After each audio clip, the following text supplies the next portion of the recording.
I observation point, right? We can set up here and we can observe enemy movement, right? So identifying enemy movement and the position of these forces is critical. You cannot operate as a guerrilla force without this knowledge. Or if you do, it means that every engagement you have is going to be luck based because you need all the information going into the engagement prior. And I understand this is hard, this is difficult, and that this is new. But like, isn't that the point, right? You guys want like a new experience, right? You want a game that you can actually use these tactics, right? The downside of it is that yes, it's going to be difficult. Yes, it's going to require practice and experience. Yes, there is a big, massive amount of depth to the game, but that's also like the strength, right? Is that this isn't just a mindless shooter where you're just W keying into the enemy. It can be if you want it to be. You can do that. Like the floor is like there. If you just want to just run it into the enemy, you can. Your experience is going to be varied, but just acknowledging that the depth is there and that it's as deep as you want it to be. And honestly, like the more you explore it, the more you'll have success, right? So going into this scenario, we have to find the enemy. So we can do that with observation posts, okay, or sending out elements. And this is why I say it a bunch with the insurgent faction is like your main force wants to be somewhat close together so that it can work together. But this doesn't mean that your entire force needs to be together. You can send two-man scout teams out, fire teams out at a time, right? And just spread these guys out to get a picture because you need the picture as Al Zalam in order to make an informed decision, right? So, um, setting up an OP here and here. You know what we can do? Is Cly here? No, he's not. Gator, can you find me the map, just the flat map, and DM it to me so I have to go looking for it? But send me the flat map. I'm just gonna, or if someone can, I think it's where do we put it in info? It's in resources. It's in this Discord somewhere. I'll find it. If anyone can find where we have the standard flat can map, send you the screenshot that I have. whoever has it. But okay, the entirety of the map. So in a lot of these like KC Viet Cog videos, right? The main thing is that like we identified prior, we knew that Blue 4 was going to be in these locations, whether it's because we recognized their good LZs or we understood what objective they were moving towards or we spotted them earlier and we know where they're going, right? In a lot of these videos from KC Lib, the things that you don't see are like the hour of prep it took for us to get to this position, right? The maneuvering it took for us to get to this position, the identifying of where the enemy is in order to execute these kinds of ambushes, right? Like this stuff doesn't like, it takes work to get to this position. Of course, we cut all that stuff out because no one wants to watch us trek through the jungle, right? But like even here, you can see like I'll put up like I understand like the room that I have here to maneuver. I understand what's going to happen in certain situations and like the restrictions of the terrain. But the biggest thing to note is that once you end up in this position where you have the advantage, you have a very small window to cause the chaos, right?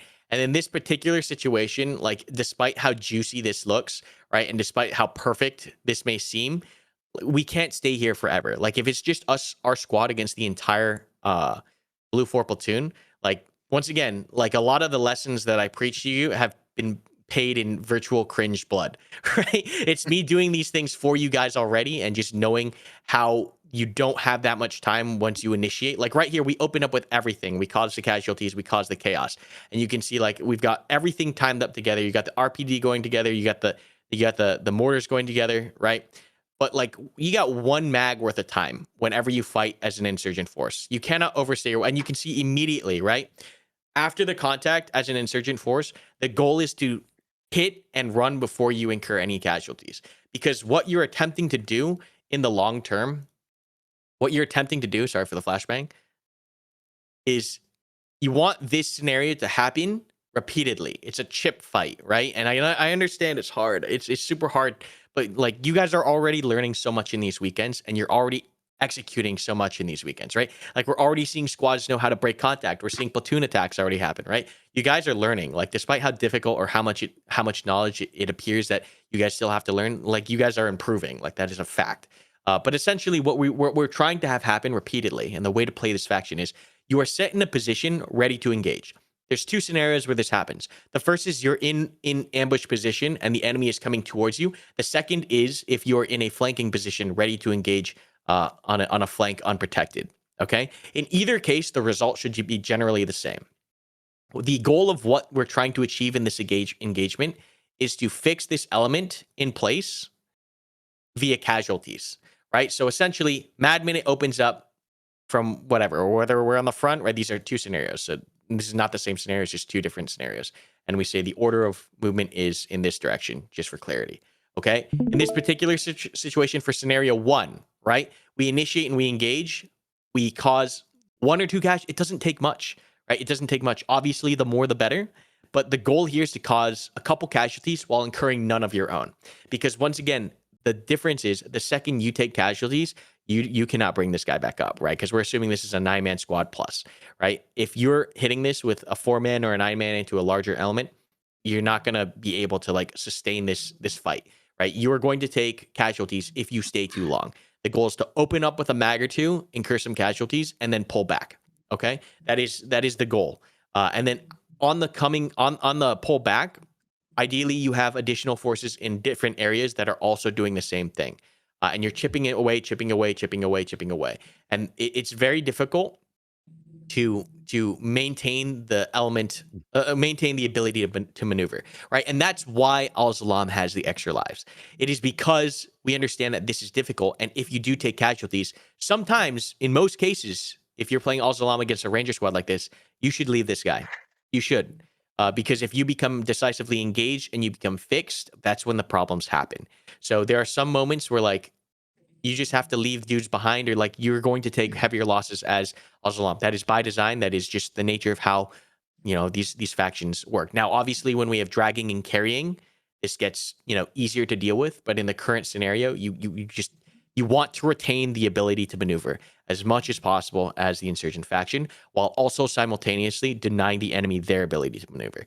So what eventually this looks like, right, is after coming off and around it, there's multiple supporting things that can happen. Ideally, it requires another element, right? So you have another element doing the same thing. You have another element assaulting in from the other side.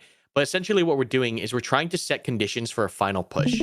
And so if we have like 9 guys here, I'm just going to use a squad example and a squad on squad example, right? So this is where playing close, and this is why it's a super, super thin line between being mutually separated, but also being spread out enough to do things, right? You'll learn that distance in time. But like you want to be separated with the fire teams enough that you can do separate things with them, but not so much that they can't support each other. And you'll kind of learn that distance with time as far as like how far that is or what that looks like. But you guys are already experimenting and trying it, so you'll get it. You'll learn it with experience. But you want to be close enough, once again, that you can act, that either team can act on the other's initiation, but you aren't so far that like you aren't so close, I should say, excuse me. You aren't so close that you're both able to be fixed simultaneously by the same suppression act, right? You want to be close enough that you can work the problem together, but not so close that you are both suppressed simultaneously or spotted simultaneously. So I know I've redrawn this thing like 3 times because I keep hitting the wrong erase button. So once again, so we hit here, right? We chip and we move out. If we're able to do this with incurring no casualties, you've bought yourself so much time. Like that is, if you can do it without taking any casualties as well. And once again, this requires terrain analysis. And that's why the prep is so important. And that's why you need to like really pay attention to the map. Because not only, right, when we talk about terrain analysis, not only are we paying attention to what the enemy's most likely avenue of approach is, but the other part of the terrain analysis equation that squad leaders and fire team leaders you need to be cognizant of is are you going to leave? This is something that gets overlooked, and this is what bites a lot of inexperienced, Al-Zalam squads in the ass, is that like, you know where they're going now, right? You know how they're going to get there. They're coming towards you. You understand. But after that, like you have to have a plan of how you leave. You have to have a plan of how you leave, because if you don't, if like, for example, my guys that played with me on that last match know, you have, you know, in that middle hill, there's a significant slope, right? There's a significant slope on that middle hill. This is a pretty steep incline, and you have the top of the hill up here, right? Let's just say that this is the top of the hill and this is the bottom of the hill. Why this is important, right, is because if we set up the engagement somewhere, once again, here in the middle of the slope, what this means is like, okay, we understand that we've canalized the blue 4 force into us. They're coming towards us. Good terrain analysis there. We figured out where they're going. However, the simple difference of being at the middle or bottom of the hill compared to the top means the world, right? Because if we get engaged or we begin the initiation at the bottom of the hill, how do we think running away or trying to egress while running uphill from an element is going to work? It is not going to work, right? Because you're going to get shot in the back because you're running up a hill in clear view of the OP4, right? And that's important to note, is that like you need to have a way that when you do the hit and the run tactics, you understand how you're going to leave, because otherwise it's just a hit and die. You need to figure out the run part. The run part is very important. I think a lot of you guys have figured out the run part or the hit part at this point, right? Like a lot of the initiations are great. We're seeing all squads open up with like the proper weapons at the right time with a massive fires. That's great. That's perfect. We've gotten the hit part down. Now we got to get the run part down, and the run part is like you need the run part. Otherwise, without the run part, we saw even with earlier examples, I think it was today, where if you don't have the run part, you just die and you lose the exchange. The run part is as important as the hit part. So understanding that, like, you need to have that route out. Now, once you come out, right? Once you come out, what is the exchange that has occurred, right? The exchange that has occurred is you've now slipped away, and this is why, insurgents in the real world feel so slippery, is you've slipped away, gone in the wind to a degree, hopefully in a position that allows you multiple avenues to exit from, right? In which case you can disappear truly, while the enemy is now fixed in a position dealing with casualties. Okay. And what this means is like you're essentially looking for the perfect engagement. And I know that can be difficult, but I'll go through an example. I'll use an actual example from gameplay. Unfortunately, I don't have the footage of a first person example here, but we'll use the map. So someone, I think, has pinged me the map, and we'll kind of go through. It's in chat. Yep, here we go. Okay, open link. Okay, we're gonna zoom in. And Oh, God. before we start this up again, Karma, second question. Yeah. Is there a way to get resupplied while you're in the fight? I know this sounds really dumb because So cross-loading will be a thing that comes where you'll be able to share mags with those that because at one point I was down to like one full mag, and the only way I could think of to resupply would be run all the way back to the fob instead of being like to be resupplied by like a support or something. If you give that Yeah. image like a sec to load, it's gonna load the full res version. Okay, here we go. All right. I got it. Figured it out. Okay, so we're going to explain how I'm so upset. Okay, so how this, let's see. All Zalam is going to be in red, Rangers are going to be in blue. Okay, so how did this engagement go? Let me think. So we had 1-3. Oh, interesting. Oh my God, it's overriding my drawing. Oh, interesting. Oh, this is not working with my software. Maybe if I do it this way. Okay, I'll just do it this way.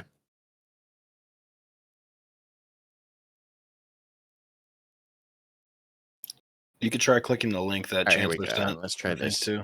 Is this gonna work? Oh my God, it doesn't let me draw. Oh, this is so obnoxious. Does Chancellor's link work?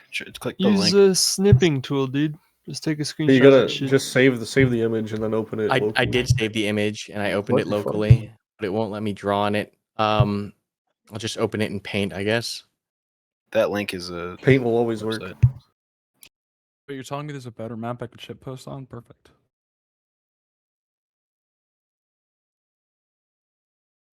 Scuffed. This is so scuffed. I cannot wait for the finished product. Oh, I mean, it's Okay. It's just Guys, about gonna put it finished. on Is t-shirts. this gonna work? I hate this. All right, we're gonna have to do this. Is gonna get super jank, super fast. Okay, so I think we had 1-2 up here. Spartan squad. We had 1-3 up here, and I was down here with a recon element. And we can talk about reconnaissance as a guerrilla force after this. Let me know when you okay. get into that, Karmakut, because that's kind of my ballpark there. So, enemy squads were identified or was it here, here, and here? I'm remembering correctly. Yeah. Okay. So this was kind of the setup going into this fight. Once again, knowing where the enemy is important because you need to make the decision of what you are attacking. And like going into these fights, you need to have every advantage as El Salam. So I had pushed a small 4-man element out here as a recon element with the soul. Can I control these? Thank God. As a soul element to identify like enemy positions, right? And upon coming out here, I had spotted one enemy squad without being spotted myself. Very important, right? The actual reconnaissance element of this is super important. Like being able to go out, and this is another skill that players just have to learn, is how to like properly recon without being spotted, and then also communicate that proper information back to the main force. But we come out here and we identify that there's one squad out here, and we also were able to track them, right? We watched them and we tracked them going out this way. Now, in addition to this, earlier from this hill, we had established we had set eyes very intentionally to watch this crossing and watch this crossing. We had a couple guys up there, and when we had the eyes up there, that's when we had seen earlier. We'd seen earlier Blue 4 elements hook all the way around and come around here. So even before we got to this position, we had an understanding of where enemy elements were. Okay, and the prep work is very important. So we identified the enemy positions. I moved out a little bit more to get a little bit more information, and we spotted this element was a lone. Okay, and that is what we're looking for. Is we're looking for the lone element. We sat here for maybe 5-10 minutes, literally watching these rangers as this element and just communicating between the squads of like, okay, what do you see? What do we see? Kind of communication. And 1-2 had identified that there were 2 ranger squads ish up here, right? So the call was, and the play was, once again, all of this is prior to contact, right? Because we're the ones that want to identify enemy positions. We're the ones that want to initiate like on the isolated element. The numbers game here, we always talk about the numbers game. The 2-on-1 is what we're looking for, or like if we never get a 3-on-1, magical 3-on-1, that's what we want, right? But in this particular situation, this is the squad that's isolated, right? It's out alone, it has no support, and we've identified the other 2 squads of the Blue 4 force to the north. So we sat here and we waited and we watched. And knowing the terrain, we knew that these guys were going to make one of 2 decisions, right? They're either going to fold in with the rest of their element and go all the way around, or they were going to use, look at this, right? Like known avenue of approach, most likely avenue of approach, right? We knew that they were going to set up and try to push in here. With the assumption that them going north would be like useless information for us because they're gone with the wind and we're not going to chase that far. We set up in preparation, knowing that this force would move, or assuming that this force would move into this tree line, because this is like everyone here that's played now knows that like this is highly trafficked, right? This is a highly trafficked area. Like a lot of the fights and engagements on this AO happened in here. So like it's terrain analysis is useful, like because people will follow those patterns. People will take the path of least resistance in a lot of cases. So we prepped an ambush. Okay. So what we did was we prepped, and the tasks were given out to the squads. 1-3's job was to fix this element. And they did so by, I think, setting up roughly here. This is not the right color. Setting up roughly here. And they set the main ambush line. 1-3 set the main ambush line. They also had the remainder of my squad. So like 1-2 Bravo was also with them. So this was a plussed up SBF, right? 1-2 Bravo and 1-3. And so we had the SBF for the fixing element in place, and we had the trap set. Now, what does 1-2 do in this situation? 1-2 had the orders of simply to delay these 2 elements, right? And what that means is same thing with the hit and run. They're doing hit and run, but they're not doing it to kill them or to, attrite them at all. They're hit and run, and they're trying to just slow. Because we trade out 1 squad for 2 here in this action, and we can continue. They're essentially running isolation to allow us to handle this contact, right? So time moves forward, and the battle continues to develop, right? These guys, we watch them, and we continue stalking them, right? These guys continue moving in. They chill here for a little bit, right? And then we finally see that they make the commit, right? And they start committing into the causeway, or into the like the tree line. As they commit into the tree line, 1-3 then initiates with the 1-2 Bravo element, and we begin shredding in this direction, right? 1-2 also simultaneously initiates and begins slowing down both of these elements, right? And once again, it's super important. hit and run, because right, we don't want to lose guys if we can afford to, and it doesn't take much to slow down elements. Like if you start shooting RPGs or like throwing RPD rounds into these guys are not going to sprint forward. And so we were able to successfully delay these two squads. And so what ended up happening is these guys here pushed in, right? And we let them pass us. We watched them the entire time, and we let them pass and get entangled here. And now these guys are in a front-to-front brawl. Now, not immediately, right? But a little bit after, we took this 1-1 element. I took my 4 guys, it's just 5 of us here, around like this. Okay? Because we're not going straight, like this movement all matters. We don't want to go straight in case there's like laggers behind here, right? That are taking their time moving in. You want to be like super cognizant of like not getting spotted on the approach. So we swept wide right and came in like this just to ensure that we're coming in behind all of the elements, right? Behind all of the guys in this squad. Because the last thing you want to do is move in on this preemptively and end up like in front of like the last 3 guys that are like taking their time at the back of the element. So came in behind these guys, right? These guys are opening up. And then at this point, it was like shooting fish in a barrel. Like I'm super upset because we had like all the Rangers were online here. And like we just came in behind them and pop. And this full squad got wiped.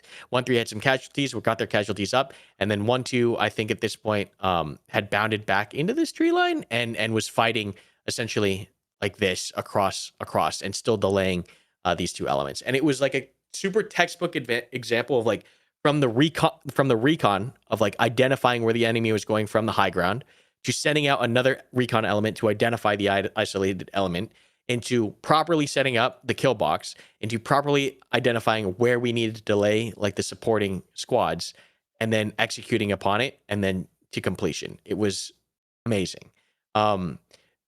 That's kind of like how you have to, it's a lot of work. Yes, you cannot W key as Al-Zalam in most scenarios. So that's just how this particular setup went. And once again, the reconnaissance is a lot of it. Like, I'm sure we'll get to a point where Al-Zalam players will feel more comfortable setting up OPs or going on like little tiny reconnaissance missions to find the enemy.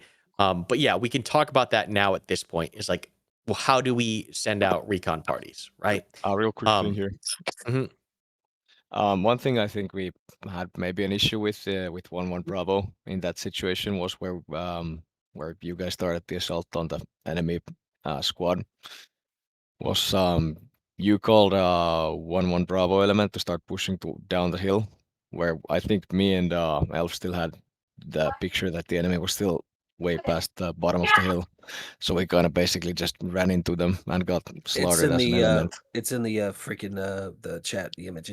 But that's like a very small thing in the picture of what the whole here? entire squad did. Yeah. Yep. So 1-3 did a good job fixing, but some of them did end up blowing past. Yes. So some of them did end up blowing past, and that was just unbeknownst to me, right? Like I didn't know how far they got past 1-3. And that's But not even then, not like you're actually there and the you're issue. fixing them. Yeah, but the whole thing was, I think me and Elf were still in the idea that they were still closer to your location back in the Yeah, they clearly uh, hoofed it a little further the than we east side of thought. that. Yep. Was this We after basically 1-3 ran had into them. initiated? I think it was right before. I think we went down right before 1-3 initiated. You went down before 1-3 initiated? Correct. We were pushing down to So- expedite to get in position, and then that's when they took us first. Yeah, so We basically walked right on one top thing of them. we Interesting. didn't the one thing we didn't get on comms, I think you probably communicated it over to 1-2 and 1-3 was the precise location of the enemy, but All in we squad knew- comms yeah. we didn't get it. All we knew was that they were moving through here, right? Because we had to take the long route in behind them to ensure we didn't get caught. So all we knew is that they were pushing in. I didn't have the exact picture here. Ideally, we have a better setup here. But in any case, like you're here and 1-3's here in order to fix these Rangers right in this position, and we able to sweep through. And like we are Yeah, I going to think take that- casualties. I think But yeah, that single call of the maneuvering vest could have possibly saved our element. I Mhm. think we may have missed it just being a short comm, but like overall, it's not a big deal in the picture of the whole what the whole platoon was able to achieve on that. We did get single him, firefight. and if anything, us going in first kind of fixed him in place for you, slowed him down. Yeah, This is I'm where we curious, were, Karma, by the way. 1-3 would have been able Yeah, to see these the whole guys as that well. whole thing is like a very small thing in the picture of the entire engagement. Yeah, no, but still, even then, like the purpose or the intent behind this discussion is like identifying the isolated element and figuring out how to absolutely clobber it, right? Of course, it could be cleaned up here. Definitely, I think I'm really interested in how they got past 1-3 this far, but still we're able to fix and engage the majority of them and sweep in. Do you have it? Do you have the footage? I was on Rangers, so like Which And game was this? This was I've got our perspective from running into you. So This was D1 the first game or the second game? This is D1 the first game. First game. Oh, All right, go ahead here. I have footage from 1-2 Bravo.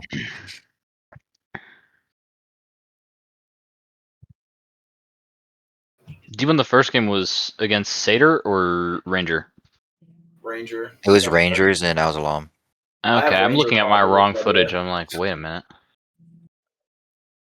Is this where I Okay. walked down the hill and got actually, clapped yeah, by yeah. 240? I have some up here too. Most likely, yeah. Let me scroll it back. This a little is bit a here, 'cause I think- screenshot of the map very early on in the game.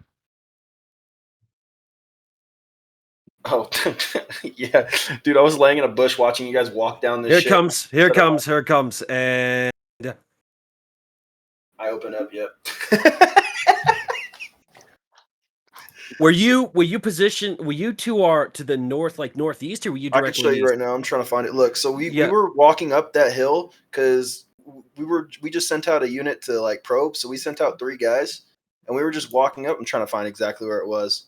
We were just walking up, and I saw you. Fuck, how deep was this into the match? 1 hour 15 is what I got.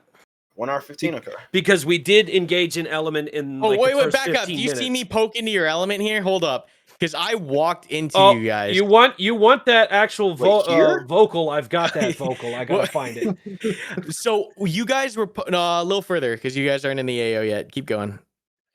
At a certain point, you guys are halted like in the AO, and my recon element walks into you like point blank. Your muzzle is in my mouth.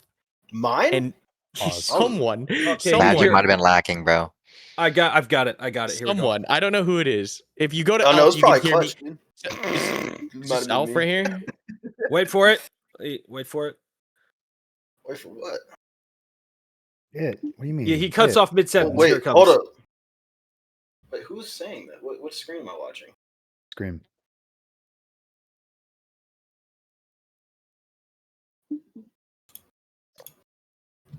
I can't even see which screen I'm watching. Yeah, yeah, you can so right here on the map. Pause. Magic, are you ever at this position? Like you have to be at this position. Roll it back, Elf. Oh, too far. Like right here. You see roughly where I'm at, Magic? Oh Go to yeah, where- that was probably when our you- Bravo squad. I mean, it could have been Clutch because he's just he's my guy. But I don't know. Yeah. I have no It was idea. Yeah, so we walked into you guys and someone was sleeping. Yeah, right. Yeah, so it's probably this element further, right here, right? Further. Keep going.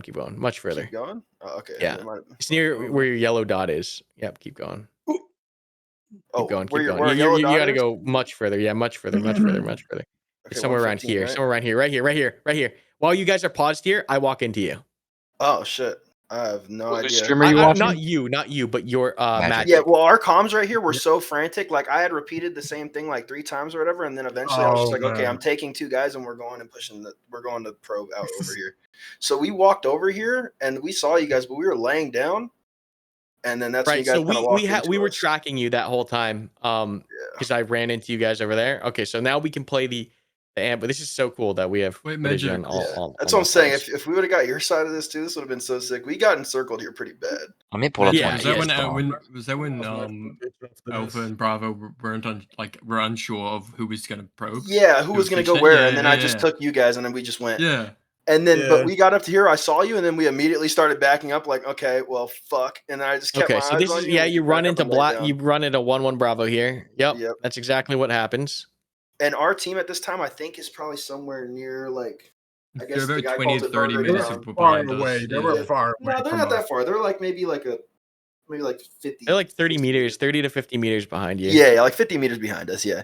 And we're just looking at the ridge, and I just like lay down, and I'm just like, fuck it. Like here, this was a bad call by me. I just said, fuck it. I'm just gonna lay down. They don't know we're here, and you guys obviously knew we were fucking here. This is what happened. So to pause real fast, Alf, what happened was this element, right?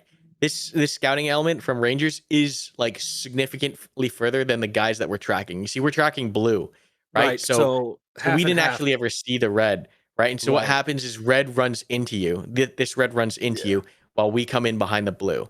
So that's actually what happened there. It's super cool so I to was see. kind of right. You guys didn't see us at least. Yeah, that's good. You can Based on, bro. I'm just gonna spray them.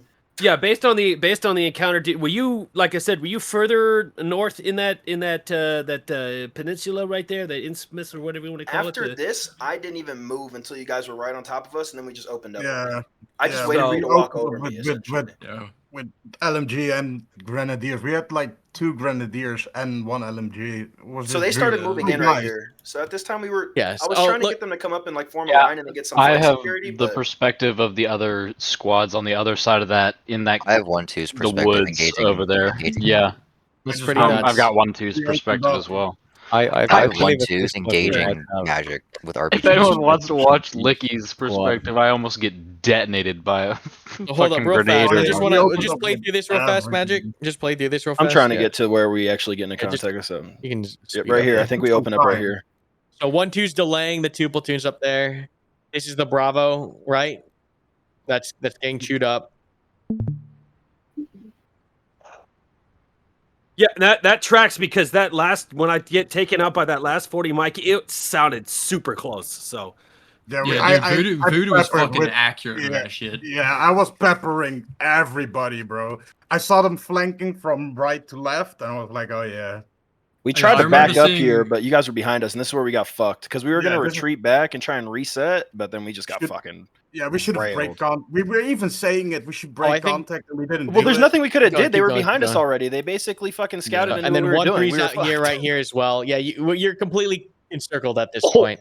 Yeah, that was my RPG. Insane. I just start fucking lighting up everything. I don't even know what I'm shooting at, bro. I started launching RPGs at y'all. I'm losing my mind. I'm like checking my wrist. I'm like, who's who right now? Yeah, you can see how frantic you are right now. I'm like, fuck, dude, what are we doing? Like, should I lay down? Should I move? So confused. Magic, you were like a terrible spot here. Yeah, the entire. Oh my gosh, the panic belt dump. Hey, I stared at a guy. There was a guy right there. I saw him, but dumping the whole belt. I dumped the whole mag because I walked up on somebody earlier this game or something and hit them like 5 times and then thought he was dead, and then he just turned around and I'm like, oh, okay, so I'm just mag dumping anything I see. That's just my thought process after unloading 5 bullets. I figured out that you can have a 99 round belt fed gun. It's awesome. Oh yeah, with the 240s, yeah. You can do 49 to 99 or something like that. Yeah, we finally got wiped here, but so that's the goal, right? That's the goal is like recon, figure it out, and then hit the isolated element, right? So how to do like some easy reconnaissance like tips and tricks, right? Fire team is the biggest you ever want to do it in. Fire team is the biggest you ever want to do it in. You know, never should we ever be doing any kind of recon action with an element larger than a fire team. It is just too easy to get spotted, and it's also just overcommitting resources to the point where like you're spending too much to do the thing. Here we go. You're spending too much to do the thing, and as Al-Salam, you want to just use as many resources in as many different places as possible. So one of the tactics is like, this is when the file is used as well, right? So we're going to have the lead out. Oh, why can't I draw? Weird. Hello? Oh, you're drawing in black, it looks like. Oh, true. The way that I set mine up, right? And this is how I set mine up. You don't have to set yours up like this. But I take a fire team.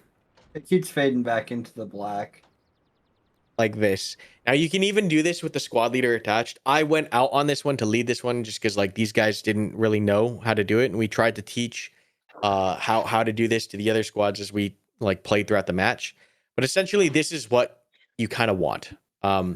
This is like the most easy brain dead way to like control the recon element as you're moving, where we want spacing to be somewhat tight, right? Because what we're trying to do is use speed as our security, right? We don't want to be more spread out, right? And this is where like you're not doing recon on a wedge or anything like that. We're trying to sneak behind the line.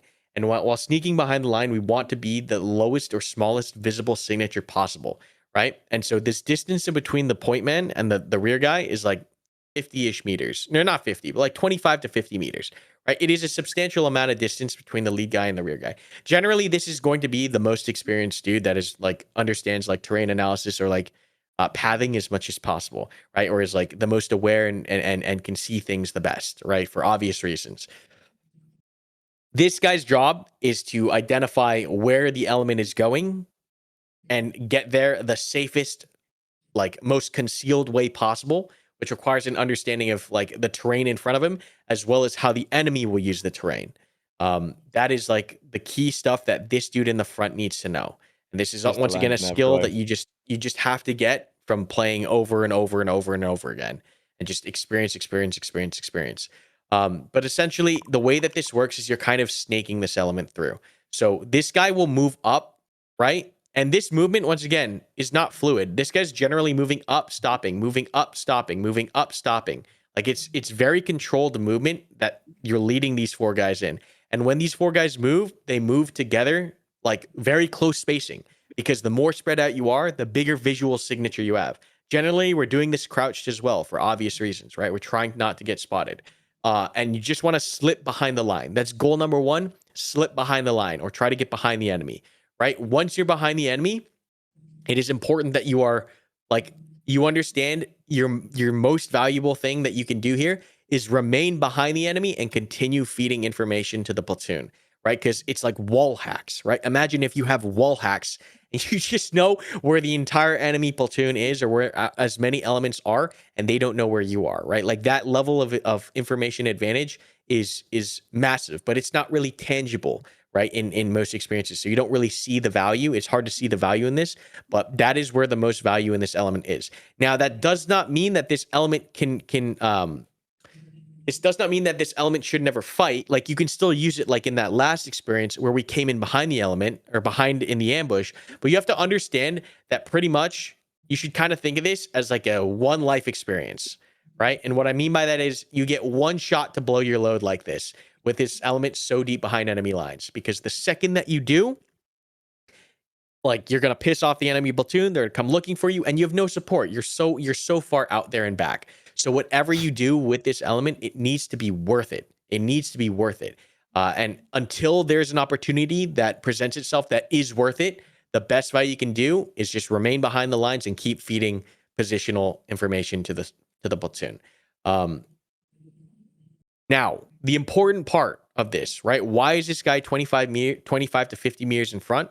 Is because if this guy gets caught and gets murdered, there's enough distance here that these guys can turn around.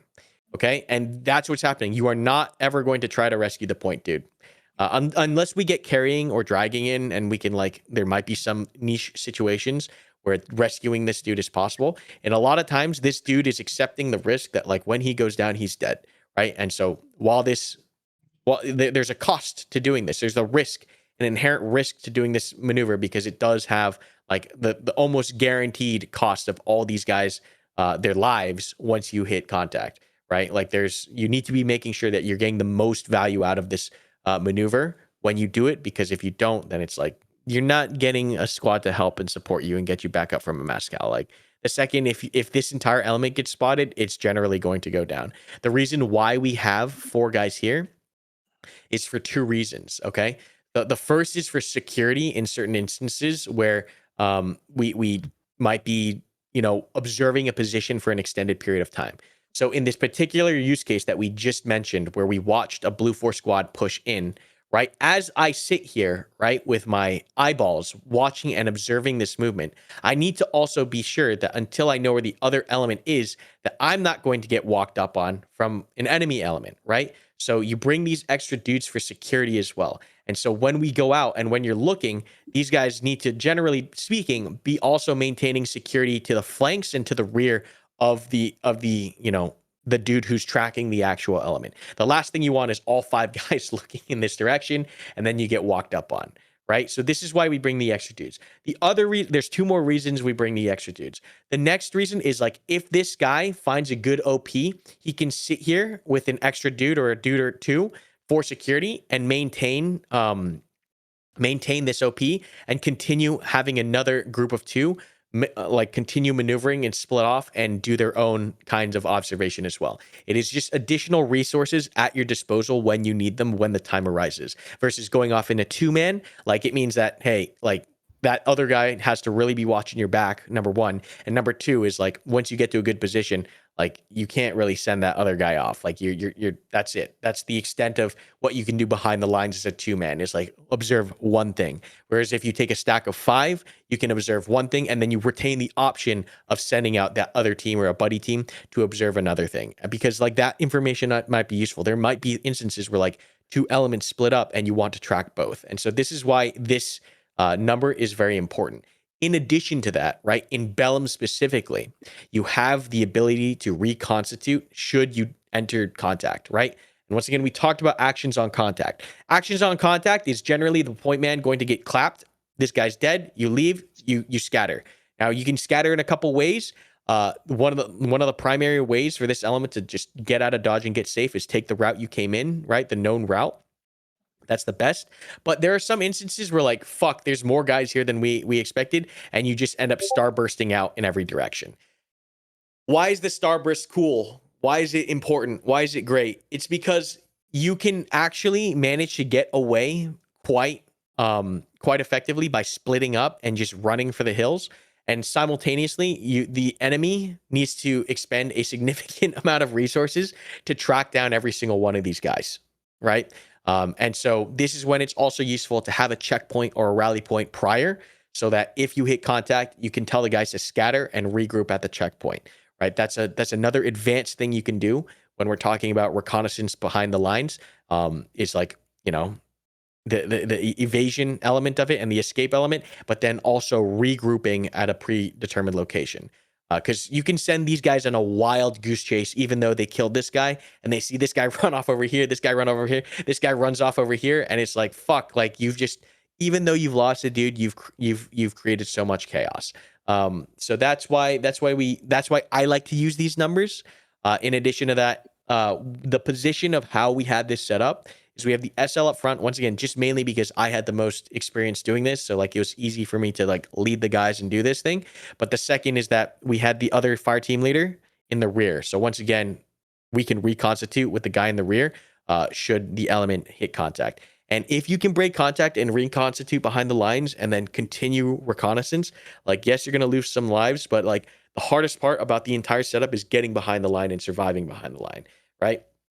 If you're able to survive behind the line and just continually move around and observe, and then you get that Goldilocks opportunity of initiating or assisting an action from the flank, like that is what you are aiming to do as this element. Now, what I say this all cautiously, because the last thing I want to see in the next playtest is every single fire team doing this. Okay? You don't you need to still have a main fighting force. Okay? So don't think that, the entire insurgent team is going to split off and everyone's doing this thing, because you still need a chunk of a fighting force to slam at the enemy when the opportunity presents itself. You're just utilizing the information you have and the positional advantage to put the odds more in your favor. But like there is a thing is like having everyone on recon and just going absolutely terrible, or like this fragmented and now you don't have a main force to fix and finish. So just understand that that's how, once again, this is how I run the recon stuff. This is how I've done it for a very long time in KC Lib. It will take probably the hardest part is, number one, understanding the speed at which you need to move, training your eyes to see enemy, and also just making sure you're going the right pace. So just pathing stuff in general and just point man shit. And the second hardest part is going to be waiting for the golden opportunity, is the patience to wait for the golden opportunity to right? You're like a sleeper cell. You're waiting for the perfect thing. There might be a whole squad in front of you. That doesn't mean you have to engage, right? You're going to wait for the best time to blow your load. And that's most likely going to be when another main fighting force is engaging this thing, and you can come in and clean up or sow chaos in the rear. And just like we talked about earlier with the hit and run tactics, you can do the hit and run tactics in the rear, right? Even if we came in like this, we could knock a couple down to the back and pull out, right? And now hit them from this side, knock a couple here, pull out, come back, do this thing again. And it's just like you want to harass. Yeah, that's how I run the recon. That's you once again, you're free to develop whatever SOPs that you like as a guerrilla faction, but understanding that as a guerrilla faction, you must conduct some form of reconnaissance in order to identify the best position to engage from. Because if you just slam into the Rangers, like you're gonna have a hard time. It's gonna be tough winning that engagement. And you're just hoping that it's not an even fight, right? Or you're hoping that you're not running into a larger element. So that's my little spiel here on like very quickly and dirty how to set up like some kind of reconnaissance group and why the reconnaissance group is important. And it's just take it slow as you're penetrating, and just understand you should think of it very much so as a one life experience. Like you get one shot, don't waste it. Get as much information as you can. Wait for the perfect time to strike. If the time to strike does not present itself, continue observing. You are providing active, useful intelligence and active, useful information to the platoon as you're tracking the enemy. That brings up just a pattern or habit, I guess, or lack of habit, I guess I've been noticing now that you bring up the recon element. Is it seems like me personally, I know about LPOPs, right? I know how to do them. I know how to set them up. But even though I've SL'd a lot already, I find myself very reticent to break up the unit. And I notice most people, I don't know how many times I've seen everyone basically just clumped up as a squad, let alone as a platoon. I don't see a lot of breaking off into smaller elements unless they don't have any team leads or anything going on. So that's definitely something to start experimenting with.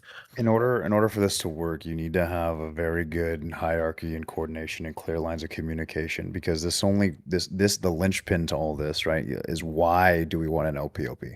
We want to be able to be the eyes and ears, but you can't be the eyes and ears if you can't communicate. So pretty much bottom line is hammer down communication.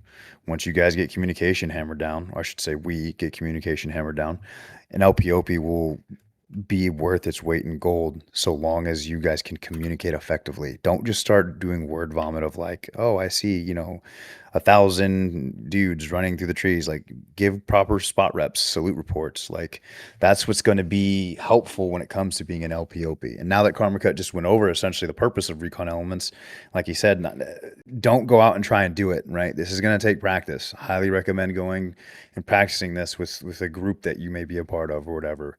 Because trying to do it against AI and bots is very different than doing it against a real living, thinking, and breathing enemy.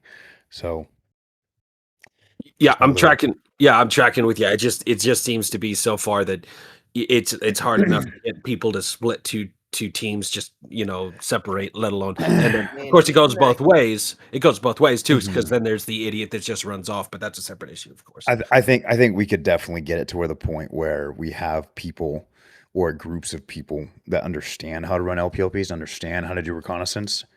Those people who can do it, allow them to do it. And if, someone asks, hey, can I jump out and do, an LPOP or do a recon patrol with my fire team? Don't be, afraid to say yes. Don't be risk adverse. Take the risk. Be like, yeah, man, go ahead, push out. Especially if you're the insurgents. The insurgents' name of the game is guerrilla warfare, and you can only do guerrilla warfare if you cannot identify, or if you can identify where to do the hit and runs, where to do the ambushes. But if you don't even know where to do the ambushes, like what's the point? Yeah, I think the thing was like even in the first game, like Karma said that like we did a good job by probing. Like when we were on the 3-hour game earlier in the AAR, and he said we did a good job by probing. Like to be fair, our whole entire platoon was yelling at us not to do that, and we're like, "Fuck that, we're gonna fix them anyway." So we just kind of did it, and then he gassed it, right? Like, and he said it was a good job, right? So I guess this game we kind of got obsessed with it, and that's why we tried to send out 3 guys at a time to try and like find Karma's group here, and then they still rolled us over. I mean, I think if it was any other group, we probably would have got pretty lucky here, but unfortunately we ran into Karmakut's group, so it was we got countered pretty hard. But I mean, this is essentially what we did in that other game. We sent 3 or 4 guys out. Now, to be fair, that game was so close, we only had 4 guys left, but our whole platoon was just kind of sitting there scared, and we're just going to probe this. But yeah, I think it's about people letting it happen too, and not being scared to let a squad actually go and do that. And instead of turning it down, maybe letting it happen too.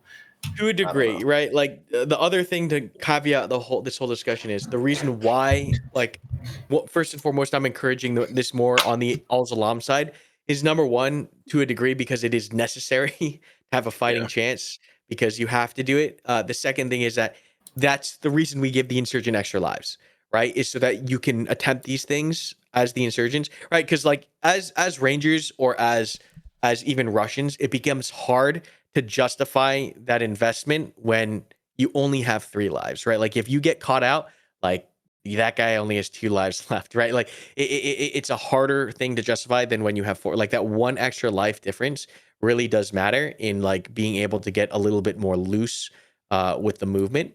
Like not to say you can't do it as conventional, but just saying that like as insurgents, you have it's encouraged. It's more encouraged in that regard. So definitely, if you're gonna try, I would say start trying it with insurgents. Don't necessarily go with a conventional force and try doing it with a conventional, because like the conventional forces are built like there's no recon element squad specifically for these conventional elements yet, and that's something we can definitely do further down the line, is have like dedicated recon elements that are tailor tuned for that specific task, whether it be the assets that they have, or like once again with the fact that we are limiting lives, we can even do really cool things where we can limit the lives of certain roles in order to reinforce a certain behavior from that role, right? The limited lives thing is very powerful for us, because like, hey, if we give like let's say like a platoon leader, right? If we want the platoon leader to not be running off into the front, we just give him 1 life, and it's not like, yeah, that fucker's gonna play like how he should play, right? Or we can do things with increasing lives or whatnot. So like the limited life thing is very important, because it both encourages this kind of behavior where you can get a little bit free with the maneuver, but on the flip side, reducing the lives also can cause players to behave in a more conservative fashion.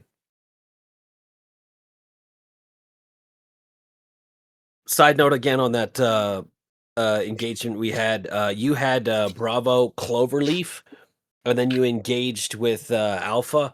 I kind of got, I don't know, I'm confused, or I thought we went the direction you wanted to, but then I looked up and you guys were going the opposite direction. So I was just a little, maybe, I don't know, maybe a little lost on that when it went down.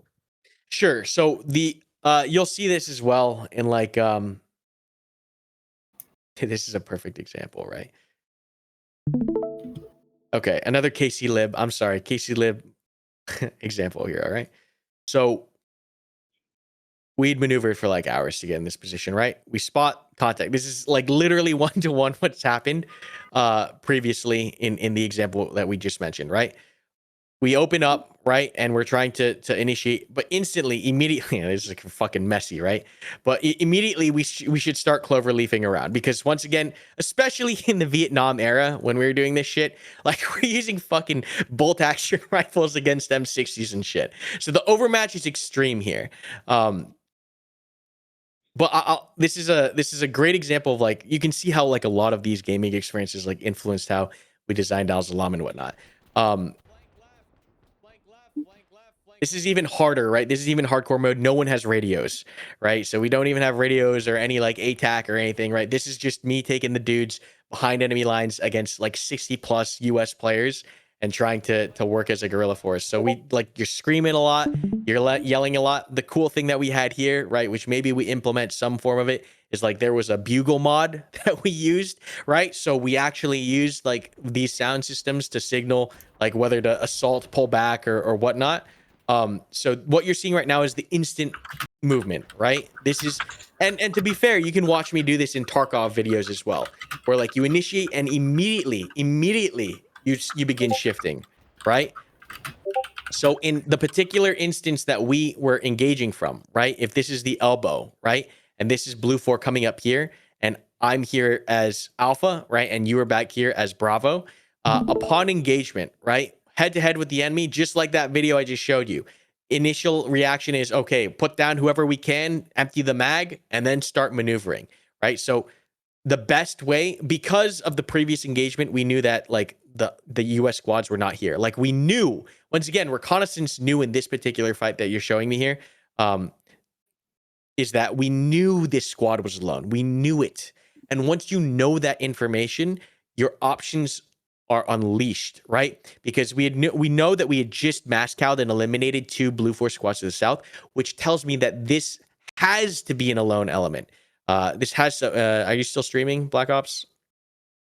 Are you still streaming? Go sleep. Okay. Are you at that point where we're pushing into them? The one where you got confused?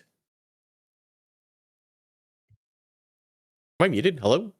Yeah, no, you're good. You're good. Oh, Good. sorry. I can hear you too. Yeah, I was like, I can hear you. I was just waiting for him to finish. Said, It should be at like the 1 hour Okay, 15 mark. Yeah, so there, as we see here, right? Like we're moving this direction, and we had just finished, I think, killing 2 Ranger squads here, correct? Yeah, maybe I didn't obviously see it, but I'm pretty sure we had killed 2 Ranger squads. So the macro play here is just with the terrain. Fuck, this is so annoying. Can I do this again? Okay, here we go. So this is essentially following that previous engagement, right? In that previous engagement, there were 2 blue force squads up here and a blue force squad down here, right? And 1-2 had pulled back here, 1-3 is down here, and 1-1 we had moved through and we picked up our casualties, right? So continuing with this game knowledge, right, and positional knowledge allows me to make really rapid plays because we understand where the enemy elements are. So upon knowing this information and that these guys are mopped at the south, we know that these guys are out of play. We also know where the blue 4 platoon is. And so because we knew where the blue 4 platoon is, I knew that their only action for aggression was either directly south or along, once again, reading the train, the avenue approach to the left. So what I did was I immediately took 1-1 westbound in an attempt to cut this off, right? That's why we're hauling ass over here, is because my goal was technically to get to this position so I could kind of catch him canalized and we could do some damage here, right? This is why 1-1 was hauling ass in this direction, and 1-3 and 1-2 are like kind of licking their wounds after that fight, but like our guys were all up, and that's like, once again, I'm using that information that I have as fast as I possibly can, because the longer I wait on this, the more these guys squirt, they do weird things, this information becomes unactionable. So we kill these guys. I know where the enemy's platoon is. I know the only routes they're going to take. If they're coming across the open, unlikely, not likely. Most likely is this. Most likely is pulling out. In either case, the best value for my squad, right, is 1-2's already kind of watching this position. The best value for my squad is to get into a position where I can cause potential damage here, right? And we want to be aggressive in this instance because we are 2 squads on 3 on the map, right? The Magic squad is now walking back in from FOB. There's an opportunity here for us to do something, right? So we're going to haul ass over to this position in order to attempt to cause another mass cal if these 2 squads are being lax or try to continue to exploit the current situation. So we move over fast to the left, and I'm kind of expecting contact, but like this is like where we want to be in order to cut this flank off. So on the micro of it all, right? What ends up happening is maybe someone on Blue 4 can tell me, was this a squad or a fire team? That was the rest of our platoon. Yeah, it was a platoon, and the entire platoon was over there, Yeah, and they kind of like after you guys got contact right there, they kind of moved to your 2 X's that are next to each other, and then they kind of just sat there, and then yeah, I think one squad did this and one squad did this, or like hung here. Yeah, I think that's kind of what happened.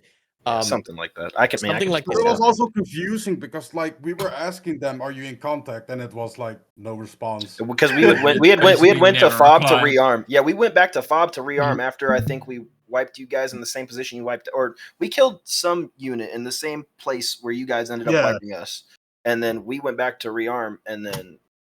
Oh no, that was later. That was later. This is immediately. This is almost immediately following the magic ambush. That's what this particular situation okay. is. Following so you guys are back. Yes, that's immediately trademark. following. Magic ambush. I like magic ambush. Yeah. So immediately after this, in any case, this is kind of the setup here, right? So I just know terrain-wise that 1-2 is going to cover down on this. They're already here. Like the best place I can be, because 1-3 is like still getting their guys back up, is over here to cover down on this. And I know I can sprint through this for the most part because I know where the enemy team is. Like that information, that reconnaissance and that information of enemy positions is so valuable because it frees up so much. And so by hauling ass sprinting over here, we eventually meet, right? And so Elf, you had the question of like, what was the order here? And maybe I was like, I did it super fast, right? No, yeah. So yeah, I'm trying to scrub the footage, but so you gave the order for a clover leaf basically to the left. You made initial contact, and I'm starting to figure it out. I think now. So I was not aware of how many casualties you inflicted at that point. I'm assuming you wiped whoever you encountered to the west. Yes. Kind of ish, right? Right. So we So go then head to head. Right. So then we cloverleaf to the left, and then the reason why there was confusion afterwards is once we cloverleaf back, one, I don't have any enemy casualties down where I thought you would had them, and two, you're going east, and now I get that's because you were engaging the platoon crossing over, and I get that now. But I could have also misspoke. I can Like show that is you where entirely beef- in the realm of possibility. Okay. But essentially, I'm pretty just sure gonna there go through was my a moment intent. where you said blue team cloverleaf left, then red team cloverleaf left, or whatever. You basically switched them out within Okay, so I a might have second of misspoke each there other. too. No, as no, well. yeah, I just want to mean, make sure I wasn't just completely, just Sure. I'm gonna kind of explain the intent here though, so like you guys can kind of see the I have the mobility at positions of play. blue 4 as well. I have the Okay, positions sure. We can exactly take a of look blue at that 4 real as fast. we went down, like literally, because you can press enter and look Okay, at the yeah. map and So shit. like Yeah. they're exactly where I think they are, right? And I think I don't know who it is I walk into, right? To the west, but it's probably like a 1-4 gun team or something. I'm not sure what it is. But we walk into something, right? So oops, wrong screen. So coming back here, right? So essentially I am able to incap 1, right? And because I know generally where the blue 4 element is, I know I don't have to worry about blue 4 here. I know I don't have to worry about blue 4 here because everything is accounted for. You'll see this in Tarkov. You'll see this in the KC Live videos, right? I take Alpha to immediately cloverleaf. So this was my audible intent, was to cloverleaf like this, right? And that this is like a clear example of like that in play of like we hit hard in the front, we magged up to the front, we get a couple casualties, and then I'm only able to make this bold of a maneuver because I know that they're not going to be here because this is all like open terrain. I know they're not going to be here because we have identified where blue 4 is. Do we all see this? How I'm able to make this confident of a decision and how fast I'm able to make this flank, right? Because we understand we can do this because Mascal, not even a Mascal. I drop one dude. Dude here to the front, but I have the rest of Alpha open up and engage. But because I know where the enemy is and I know where they aren't, I know I can cloverleaf this thing so fast and hit this thing from the flank. And that's essentially what I do. And so the call was, my intended call, whether I word fucked it or whatnot, was to have Bravo come up here and establish the fixing element to prevent the forward movement. Now, there's a couple things that are going on here that make me make this play. The first is I know that Rangers are not going to assault into what they just received casualties from. I know there's maybe like a 30 to 60 second at least window here where they're just going to be frozen, right? Frozen from the shock, right? The shock from the initial engagement. I'm hoping that Bravo can get up here and then close the gap and prevent the forward movement. They don't even have to do anything aside from prevent Rangers from moving this direction, right? And in doing so, because I am up here, I'm the first fastest moving element. I want to take my guys as fast as possible to hit the flank immediately to make my numbers seem larger, right? Because if I do this quick enough, these guys think that, oh, fuck, there's a squad here and there's a squad here, right? That's the effect that is essentially being, demonstrated, is that they just took contact to the front. Shock and awe, like 30 to 60 second gap I can use. I know I can make the left flank, hit them from this flank. They're getting hit in both directions, right? When it really is just a 4-man element. Versus, there's another doctrinal, quote unquote, doctrinal way that this could be played out. And we can see the difference in why we do not utilize that one. Where I open up with Alpha and we attempt to do like a typical battle drill squad attack, right? And this is when, War Daddy says it as well, doctrinally sound, not doctrinally bound, right? Don't think that the doctrine is the only way you have to do things, right? It serves as a guide and as a baseline for understanding how to execute certain maneuvers. But like once you get like this level of experience, you'll understand why you deviate from doctrine sometimes. So in this doctrine says here in this particular situation, if we were a conventional force, that this Alpha squad should remain here and continue to fix and engage this enemy. And that my follow-on element or my element to the rear should be the one that executes this flanking maneuver, right? That's like doctrinally, like if we're going by the word, by the book of squad attack, this is what should happen, right? However, right, once you get the experience, you'll understand when you shift things around. And in this particular situation, the speed is and the situation at hand allowed us to exploit the maneuver here, and then have this element come up and fill in the gap later. So it's just all these tiny things that you'll pick up on with more and more time in the tactical experiences. But that was why that was why this intent was made, and that Al-Zalam, like you should always be thinking, right, on that first contact, if you won that first contact, right, if you're the one putting down the casualties, mobility, mobility, mobility. That is your biggest weapon. That is your most powerful weapon is mobility. If you get up on the line and you take down 2 Rangers or 2 Russians, like they're going to be shocked and they're going to have to deal with casualties and they're going to think there's contact front. The next thing is, what do you do with the mobility? Because if you sit there and you continue to slug it out, it's not going to be fun. It's going to be rough. But once again, supporting things in all the different layers, you need to have the terrain analysis to understand where they're going, right? I knew they were going to go this way. You have the terrain analysis of knowing where the enemy is, or the recon of knowing where the enemy is, so you know where they aren't, so you can make the aggressive plays. Like, this is all stuff that you'll be able to exploit with time. But yeah, that's why I'm so freaking upset that my footage got destroyed, because like there's like a lot of first person perspective of like that would teach you more than like this me drawing squigglies on the map. Yeah. But I mean, to go back to the confusion thing, I think what ended up happening in that situation was Bravo was a bit back on that engagement. So what ended up happening was you guys clovered right, and then we were driven a bit back. We actually did not have the ability to fix the enemy, so you basically went in solo, and we ended up clover leafing off of you guys, which Wait a minute. could have been pretty damn dangerous. I think I just figured it out. 1 second. Hey, real quick, just random question. Okay. Just want to try and stab it in there. Are we going to be able to hear other people's like proximity comms at any point, or no? No. Okay, I was just curious. That That would be crazy. would be Hear that? I great. mean, hear the other team just like, talking shit on the firefight. Yeah. Should be kind of crazy. I think that's good though. That would be lit if it came in. I think it's great, good, bro. but you Cursing can't. at each other. Fuck you. No, fuck you. Oh yeah, it's on fucking Elf stop. stream right now, I'm pretty sure.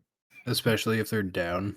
Like if you have a Yeah, down yeah. friendly just screaming all over the place. Yeah, I got it now. Personally, I think the battlefield would be a very interesting place for a very enlightening commentary.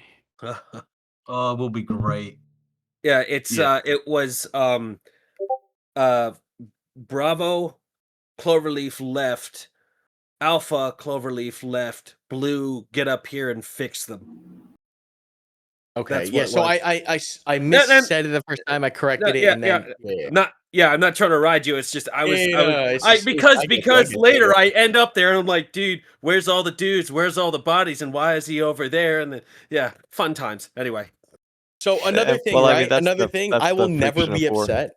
I will never be upset if like if people are confused, like ask for clarification on it. Like I will never be upset that I have to repeat. Like just all I care about from a leader perspective is that you understand what I said. And if what I said is fucked up or it's confusing, then you're like, "Are you sure?" And I'll be like, "Yeah, I'll tell you."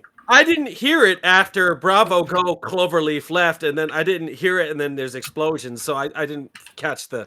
Yeah, that's on me. For I gotta sure. open my ears more. No, all good. Like once again, chaos, and this is why another thing is like, we talked about back briefing, right, or like readbacks on radio. That's why that stuff is important, right? So like if something gets called down, like what I will do if 1-3 says 1-3 we're pushing right flank, I'll say Roger 1-3 pushing right flank. Right. And I'll just do it without him asking for a readback or anything, because it gives him confidence that I understood what he said. Does that make sense? Essentially, it's okay to talk more so long as we're being clear. To actually communicate. It's okay to, like, if you repeat the order back to the person that said the order, it gives them confidence in knowing that you received the order properly. Does that make sense? No, 100%. And what gets me too is more often than not, I usually do that. So I don't know why I wasn't. I don't know. Different. No, all good. No, I mean we made it work, and once again, like war. Okay, here's another good example, right? Sometimes it is better to capitalize on an opportunity than to be perfect, right? Like we can get all of our ducks in the row and have the perfect security and have the perfect plan and perfect communication. But like to an extent, conflict and war fighting and like firefights, like there's a degree of just seizing the initiative and just with sheer violence and speed, winning a certain particular engagement despite it being messy, right? And especially as insurgents, right? Like that's a lesson to take away is sometimes like those windows are so small that doing things dirty but fast and capitalizing on the opportunity and like having to deal with some mistakes later on is worth it, right? But like that you'll only see that with time, right? As far as like when is a good time, you just gotta fucking go and like figure it out as you go. You know what I mean? There's a certain element of that for sure. Where like losing the opportunity is worse than not acting than like planning for it perfectly, if that makes sense. No, 100%. Is there a desired match length right now? Yeah, 2 hours is like the absolute longest we want things to go. Ideally, we want them to be at like the hour, little bit more plus mark. Dude, I don't know. I love the matches that go to 3 hours, though. I hate to say it, but sometimes it's fun when they fucking just last forever. But I don't know. It's like I ain't gonna lie. I prefer the You're a terrible time liar. limit. Dude, I'm not. Dude, I used to play Planet Side where some matches would go for like a fucking day, dude. Well, Like, I don't technically, know. those matches never ended, but Yeah, exactly. You know what I mean? Though, like fighting over like little territories and shit. Like I just love doing. I'm down. I'm down. I guess my follow-up question to the match length thing is like with Al-Zalal with the hit and run tactics, if you're trying to really implement that, do you think that makes the match take longer than the hour? It can. The thing that made this AO take longer is just like it's the maneuvering time. Is For what sure. makes this one take longer. Because like Al-Zalam hit and run tactics, you can still do on AO1 and those matches last an hour long. You know what I mean? Yeah, I got you. I think maybe the circle closing in would be a better like.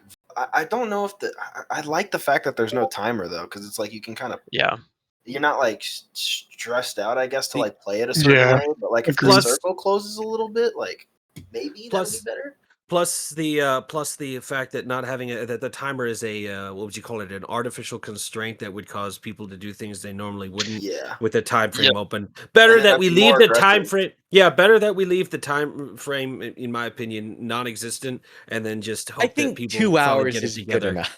I think 2 hours is plenty of time. I think if there's 2 hours is a lot of time to work in. I don't think we need to push it past 2 hours. Like I think you can accomplish everything you want to within the 2 hours. I think well, the thing is, right? I think we agree that a lot of people, at least playing it right now, are probably playing it more tactically. I think that once this gets to a wider audience, or even some matches, I mean, like in the first playtest, I had one match that literally ended in 30 minutes, and then I did have one match that took 2 hours. Right? Like sometimes it's just headbanging, and it's just like gonna be like only 30 minutes or an hour. But if it lasts, like I don't know, like. I kind of like the dynamics of maybe taking longer. I don't know. Well, so here's the thing, right? Is the main thing is that we want it to be we want this to be somewhat accessible, right? And one thing you have to consider, right, is like right now people are able to like the way that these tests are run is that it's a scheduled date that and time that everyone's showing up to play a couple matches. So like people like schedule their they move their schedules around, they take off work or whatever, right? Once we hit like 24/7 playable like experience, it is hard to like sit down randomly if you're just hopping into a match on like an afternoon and like the match is already in progress for an hour or whatnot, or like your match is going for 2 hours and you just want to like hop on and play one thing. Like you have to keep in mind that right now the game is run kind of on a very specific time frame that allows people to account that amount of time. But like once we get to public, it's like imagine you want to just play. There needs to be an expectation of how long a match is going to last at max. What about so that 2.5 to 3 3 hours? What do you Sounds think like I'm just asking. That's actually really going for this. Not everybody has the Here's time what I to will be able say. to- Here's what I will say is that we plan on having longer experiences so that people who want longer experiences can experience that. But like the normal like go-to experience for the project will have a 2-hour cap because like I wish more people had more time to game, right? But the reality is that like most people like to sit down for 3 hours and LARP for 3 hours is a lot. Yeah. Also, Agreed. Karma, I noticed something. Like, I don't know, maybe it's just my inability to use the TAC map. But when you spawned in as the Azalam at like the north part of the map, you couldn't even see like your character's arrow or anything. Yeah, I'm tracking that. Yep, that was an issue. Yeah, because it spawns you so you can't even see where the fob is. So you can't like get a direction of which way you need to go. You just kind of had to know to go south.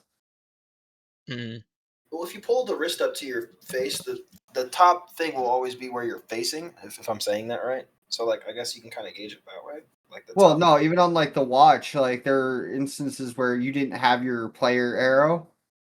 Yeah. Yeah, but if my it's like squad just kind of walked and eventually we found the edge of the AO circle and used that. Yeah, I mean that's basically what we had to do for a couple times. Just walk till we saw the purple and then call it good. Yeah, but even if you didn't have your arrow, like north is still north. The orientation yeah, that's what I is was still kind the of same. saying. Yeah. No, Like for example, right? Whatever. Like here on my watch, right? I can't see my arrow, but like south is still the top of the watch. So like if I need to go south because I know the circle's south, I can just pull it up, and then if I'm facing south, it'll be whatever's at the top. Okay, So you I can guys still track it. Okay. Yeah, you guys are getting what I'm trying to say though. I'm cool with that. Yeah. Yeah. Yeah, most mean, of the it'll be time fixed the issue is like you were too far out of the side for your person to like be on your watch. So as you got closer to the AO, you appeared on your watch. Yeah. So also But to the do with orientation was still the same.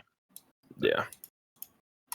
Yeah, to do with the AO, is it gonna change at all? Because like there's the city down to like southwest, and that looks fucking cool to fight in. But yeah, the AOs are gonna change a whole bunch. Because I noticed also like a lot of people are starting to camp like those spawn points. Yeah, there will be Yeah. the intended experience is that like you'll get different AOs and different spawn positions every time you play, so that like once again the biggest thing that we want in this game is like you're thinking on your feet or thinking like in the immediate instance or scenario that you're playing. It's not like you have knowledge of a particular layer in every like intricate distance time it takes to get to certain places or where the best positions to be are, et cetera, et cetera, et cetera. It's like, how do you deal with what is in front of you with what you have? That's like Bellum. Yeah, that's good. Because I noticed a lot of patterns. Like a lot of teams would kind of go the same area as last time. Yeah, that's because like these tests are the way they're run is like yeah. the same exact layer over and over again right now. Yeah, no. This is Okay, the first mill sim that I've actually put a lot more time into. Like I couldn't get into squad, couldn't get into anything else like that. This is the first one like I'm actually having to learn how to be a squad lead and stuff. So I will say I'm very inexperienced, I guess is the best way to put it. So I'm kind of learning things on the fly while trying to be a squad lead. Yeah, and I think you guys are doing great. Like once again, like I always see these comments of like, oh, these are hardcore experienced Milsim guys with Milsim units that are executing this platoon maneuvers. I'm like, bro, what are you talking about? Doesn't feel like all it. sorts of random people Yeah. jumping into this shit that are doing this stuff, and you guys are already operating and playing at a level that far exceeds any other experience out there, right? I Like just it think is. when people play it, they'll understand. I think the problem is like I even try to watch the videos back. Like I guess sometimes like the recent ones I've tried to make them look a little bit more action packed. But the problem is like people have short attention spans on YouTube, I guess. But like most of the comments are like talking about how it feels when they haven't played it. I think when they play it and they realize that afterwards they literally need to like sit down and relax because they're so fucking stressed out. Especially if you even try and be a fucking squad lead, dude. Like the first time I got off this shit, I had to sit down and be like, bruh. Holy fuck! Like I had to like, holy shit, dude. Like it's like draining. That is fuck, unironically one of like the like when we talk about the things that we're worried about as a development studio. That is like one of the things that is like an actual consideration for us is that we are so immersive. The experience is so intense. PTSD warning on the so loading much screen, emotion please. going into it that like fuck people after a round are just like, I need a break. Nah, But, dude. I like, mean, it's a good thing though. No other game makes you feel like this. I took on freaking SL or I the only reason I was your TL the second time around is like, dude, I can't. I'm literally getting to the test going, dude, I can't do SL. Dude, again. you know I how just peaceful gotta my sit games down, were? dude. Oh yeah. Afterwards, dude, when I got off SL, I was like, oh my god, I can do this every day. I'm like, I can actually hear and think. Holy shit! And then you Right? get back on SL and you're trying to shoot and you're trying to think and you're like, fuck. I mean, like, I don't know. Like, there's everything. Dude, I was fat figuring the shit out of B and N, trying to like calm to like one thing, and I'm calming to everybody, or doing vice versa. Even as a Like- fire Actually- team, just having the command chat and the squad chat going and the firefight, like I would just space out sometimes. I think Personally, everybody has I to love play it. squad lead once, though. I think everybody has to play squad lead once just so they understand how fucked it is. It's And basically then it'll be fun. I had it basically is like running a spreadsheet while running with someone screaming in both of your ears at the same time, and afterwards it's like you just got off of a significant adrenaline dump. You're just completely Dude, fried. and then one time this guy open mic'd and was playing music through his mic. I was losing my I was shit. going. Where is this guy? There is a funny Where is open this mic guy? bug. And I couldn't mute it. And I was like, bro, please, like, do you not understand? You're watching TikTok in all of our ears. And our whole squad just started tweaking. We're like, yo, turn your shit off now. Well, Like, I bro, will say, Show me the guy. We would have showed up as would have showed up as the op four to take him out for you, and we couldn't even hear him. like I will say, two things. One, there's a bug right now where if you go on con while you're trying to talk to somebody, you hot mic and everybody yells at you. The 20th. And then second, I had a guy screaming at me that I should never be a squad lead again because I'm an incompetent moron. Oh yeah. I do think people need to chill a bit and like let Was people that- actually enjoy. Was it. that before or We're all after? playing video games, guys. Hey, Come was on. that before or after they said that we keep getting caught with our pants down, and I'm sitting there going, dude, you're the one that said we should move under suppression while you're sitting there back on your couch, 200, 300 yards away. Dude, get over here and actually do some freaking work. What are you talking about? The dude was sitting there screaming at me the whole time. I'm like, dude, I have a problem right now where I'm bugged out. Like, my Bravo fire team could not hear me unless they were in proximity of me. And then the other team could, like, my fire team red could actually hear me. So they're like, blue is screaming at me like, dude, we can't hear any of your fucking orders. Like, they couldn't hear me through the radio. And I was like, what the fuck? Like, I'm trying the best I can. I don't remember.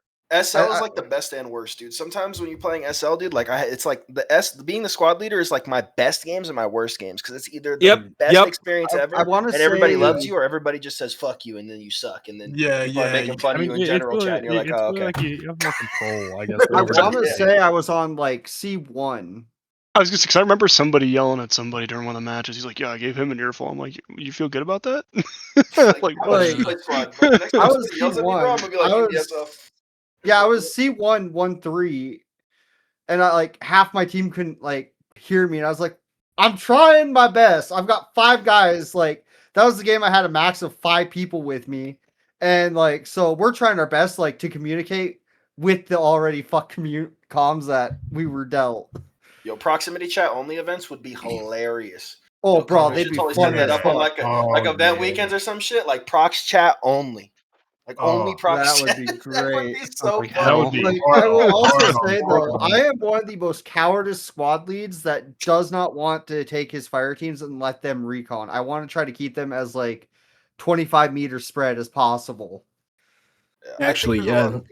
You're like keep all your little ducklings close or whatever, so they don't wander off. Your little duck. Well, because I had one guy, he kept just fucking like full sending COD style. I'm like, dude, pull back to your fire team. You're just gonna get laid out every time. And he kept screaming that I'm fucking dead and my team's nowhere fucking near me. Yeah, I'm like, we've all no seen shit. this. We've all seen I this. can't lie. I've had that happen, but then I just started following that guy. Like this was first weekend. I had one guy playing like that, but then I just started following him, and I'm like, wait, this actually worked out. Like, whatever, fuck it. Oh, Like, it if was somebody's just playing not- COD Give style, him- like, don't give him I'm credence. I'm not. Don't. We were mad at him, but I mean, like, I'm not gonna like, lose the game because this guy is like sent. Now, if he was sending the bullshit and running across ODA, obviously we're not following him. But like, if it They like, make the made best bait. somewhat of sense, we're like, There's okay, just- yeah, we were using him as bait essentially, and then just like flanking the position once he got into contact, and it worked. But Don't No, talk I to had to it. call that dude out though, like, because he's sitting there screaming. I'm like, dude, I'm literally trying to be a squad lead with all these problems, and you're sitting here saying that we're not communicating enough. Like, the fuck you mean? there needs to be kind of mute buttons maybe for people, or I don't know, or vote to mute or something. Not Don't vote to talk mute. to A him. vote to kick Don't option. talk to it, I will Mary. say, Don't it'd encourage be it. nice. It'd be nice if squad leads can friendly fire their own guys to get them to shut up. Right. Well, you know what? Hey, Disciplinary action. Russian hey, way. yeah, Russian or Al-Salam specifically. Squad leads have Yeah, friendly yeah, fire we're permissions saying to just shoot specifically. everybody. Yeah, non-rangers, you just get court-martialed and sent back home, whatever. Oh Rangers shit! vote to Oh, kick, I and then the just- Al-Salami just vote to kill. Like that, They that get was the sent to a first jail time I cell think on I demand ran and into a just have guy to being watch. super toxic, though, screaming that like people don't know what the fuck they're doing and they should just not fucking play the game, basically.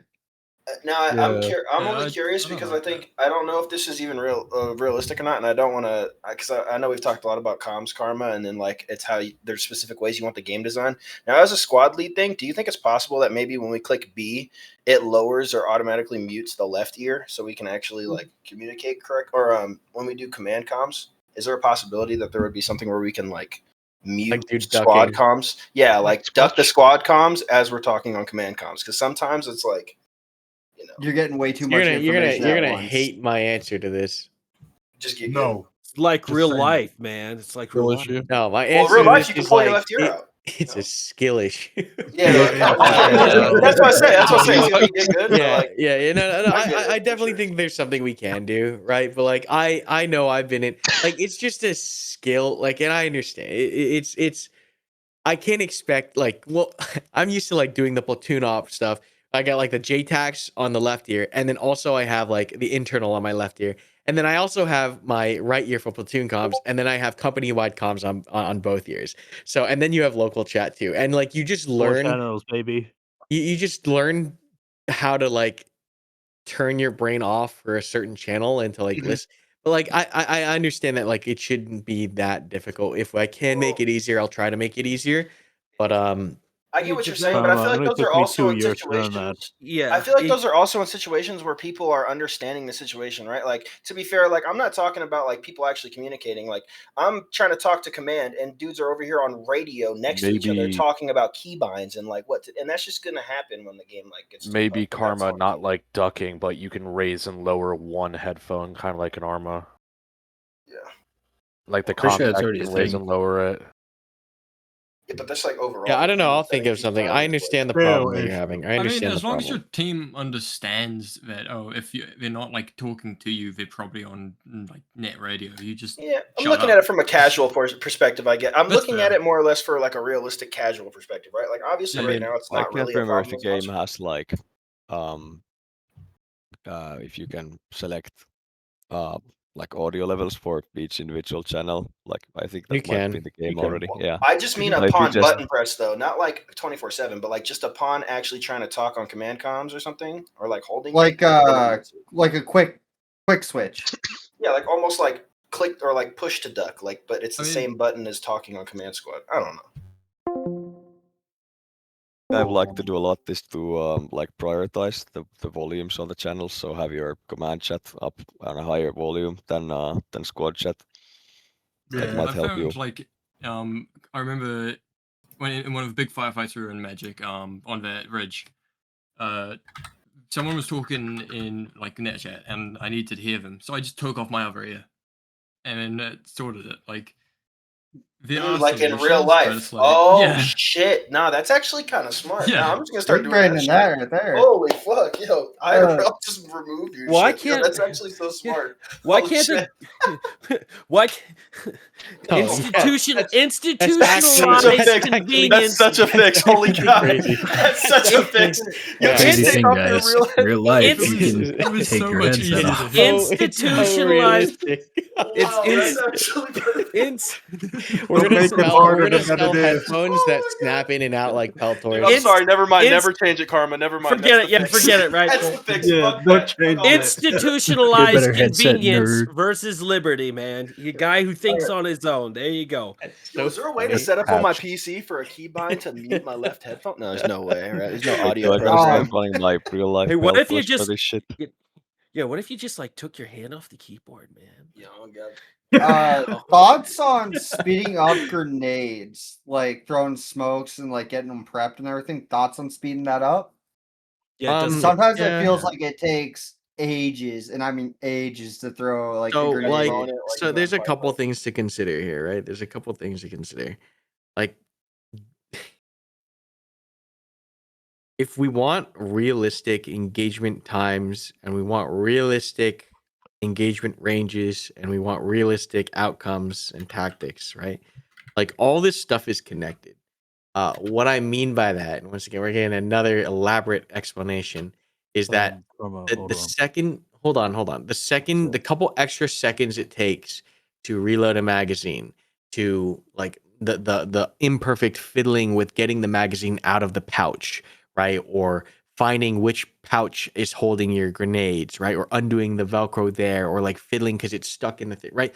Like, all these tiny frictions that exist in the real world, like, are like kind of the reason behind why certain things work, because all of that tiny friction adds up into like just a general amount of time or slowness or lagness or lagginess into executing certain things fast, right? That's why arcade shooters feel like arcade shooters, is because it's frictionless, right? Like, it's perfect every time, you know, down to the second how fast it is to pull something out. Like in Call of Duty, right? You can fling the grenade out right in a second's notice. And I know you're not asking for like that level of speed, but there's a reason why certain things might seem slow in the video game, and maybe there's something we can do animation side to make it be more believable, right? Where like maybe he fiddles with like a pouch a little bit longer.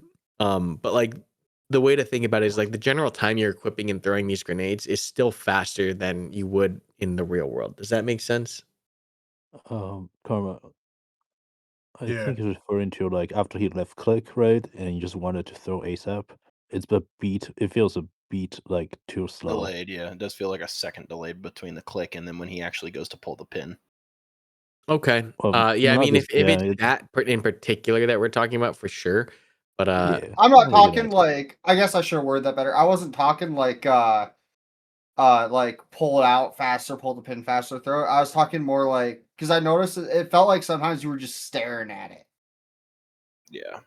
Also, by the Yeah. way, you actually do have audio split. I didn't even realize this, but there's actually a lot of settings here when it comes to VoIP for squad command. I'm sharing my screen on it right now. I didn't even realize this, but I had already, I guess, turned squad down on purpose. But yeah, you actually have everything. You can actually make it so that it's 50-50 and you hear everything in both ears. It's actually kind of crazy. Whoa. I will say I do appreciate some of the quality of life changes that we already got. I didn't even know there was this much like in-depth like audio customization with the thing. I would have fucked with this a Hey lot.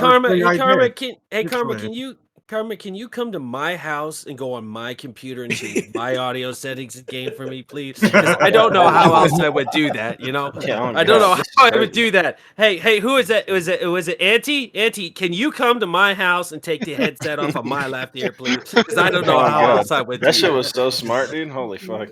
Now, Karma, I do have a question about AOs. I imagine urban AOs are eventually going to be a thing. Do you guys have plans on how you're going to eventually balance that, or what's kind What do you of mean by balance that, I guess? Okay, so the way that the game kind of flows right now, there's a lot of dense vegetation. You can't really see shit, so that encourages a lot of suppressive fire. That encourages a lot of flanks. You know, and I kind of noticed this like in Squad, for example. There's a lot of like holding angles and stuff, and like basically kind of ratty behavior, and it doesn't really encourage things like suppressive fire, things like flanks. So I guess, how do you guys plan to implement that?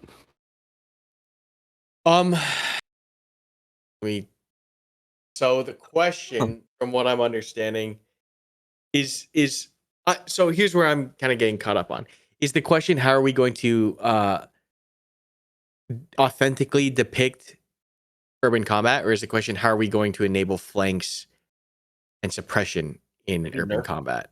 Maybe nerf bush Kind bucket. of both, sort of. I guess more so the first one, but yeah, kind of both. Okay. So urban combat is a nightmare. That is the truth of it. The shorter you make the engagement ranges, the more lethal those engagements become, and authentically so. And they should remain fast and quick as a result. Like that's the philosophy here. There's a reason why real world armies try to avoid conventional fighting because, like as you mentioned, the tactics there turn very coin flippy, right? Because it is a very lethal experience. Like that's why people try to bomb or destroy or flatten things at any point in time, or if they can go around it, they go around it. So when it comes to depicting like urban combat authentically, the first thing is that it must remain lethal. Does this mean that engagements are fast? Yes, but that is like that's just how those engagements work at point blank ranges essentially.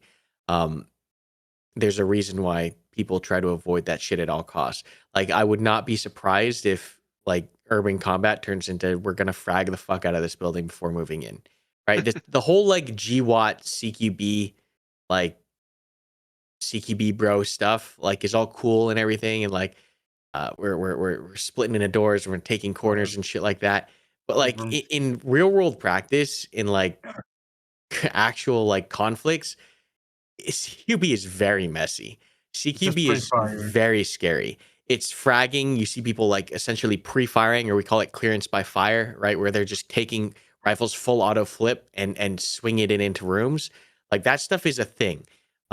Mainly because you know that what's in the building is enemy, and there's in a conventional fight, like these guys are using full auto high powered rifles, right? And they're fighting from entrenched positions.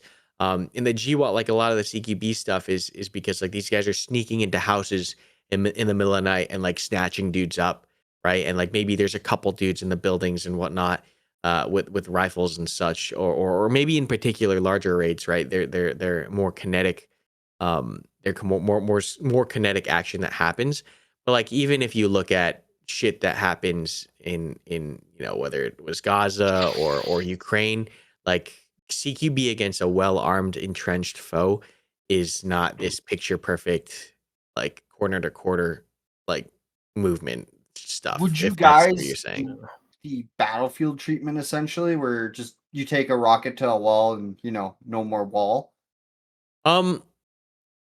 No, destruction is a hard technical challenge. My point is more to say that like the way I would imagine buildings get cleared in this game until we add in a reason to not clear them this way is frags, GLs, and just full auto spray as you enter and breach the rooms. As far as going from building to building, like the thing that's like gonna happen is like you will have to. I'll put it this way: like doing like COG stuff for Arma 3. Like with the COG platoon, even though those guys are super trained, even though those guys are like super on top of their shit, right? And that's like the most authentic thing possible. When I platoon lead for COG, buildings and urban terrains are the worst thing we want to ever go into, right? You want to stay out of these buildings as much as humanly possible because getting into a street fight with all the windows and all these fighting positions, it turns into a brawl. It can turn into like your whole 2 hours could be spent in a there's like kill COG videos, right? Where when we have to go into a city and do something, like it just turns into a 2 hour long rat fight.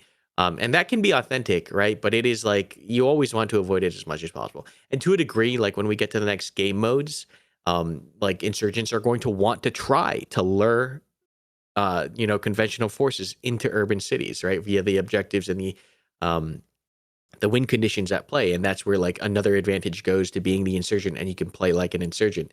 But yeah, urban fighting is going to be difficult. It is not going to be you're going to get pinned down in a building for a long time.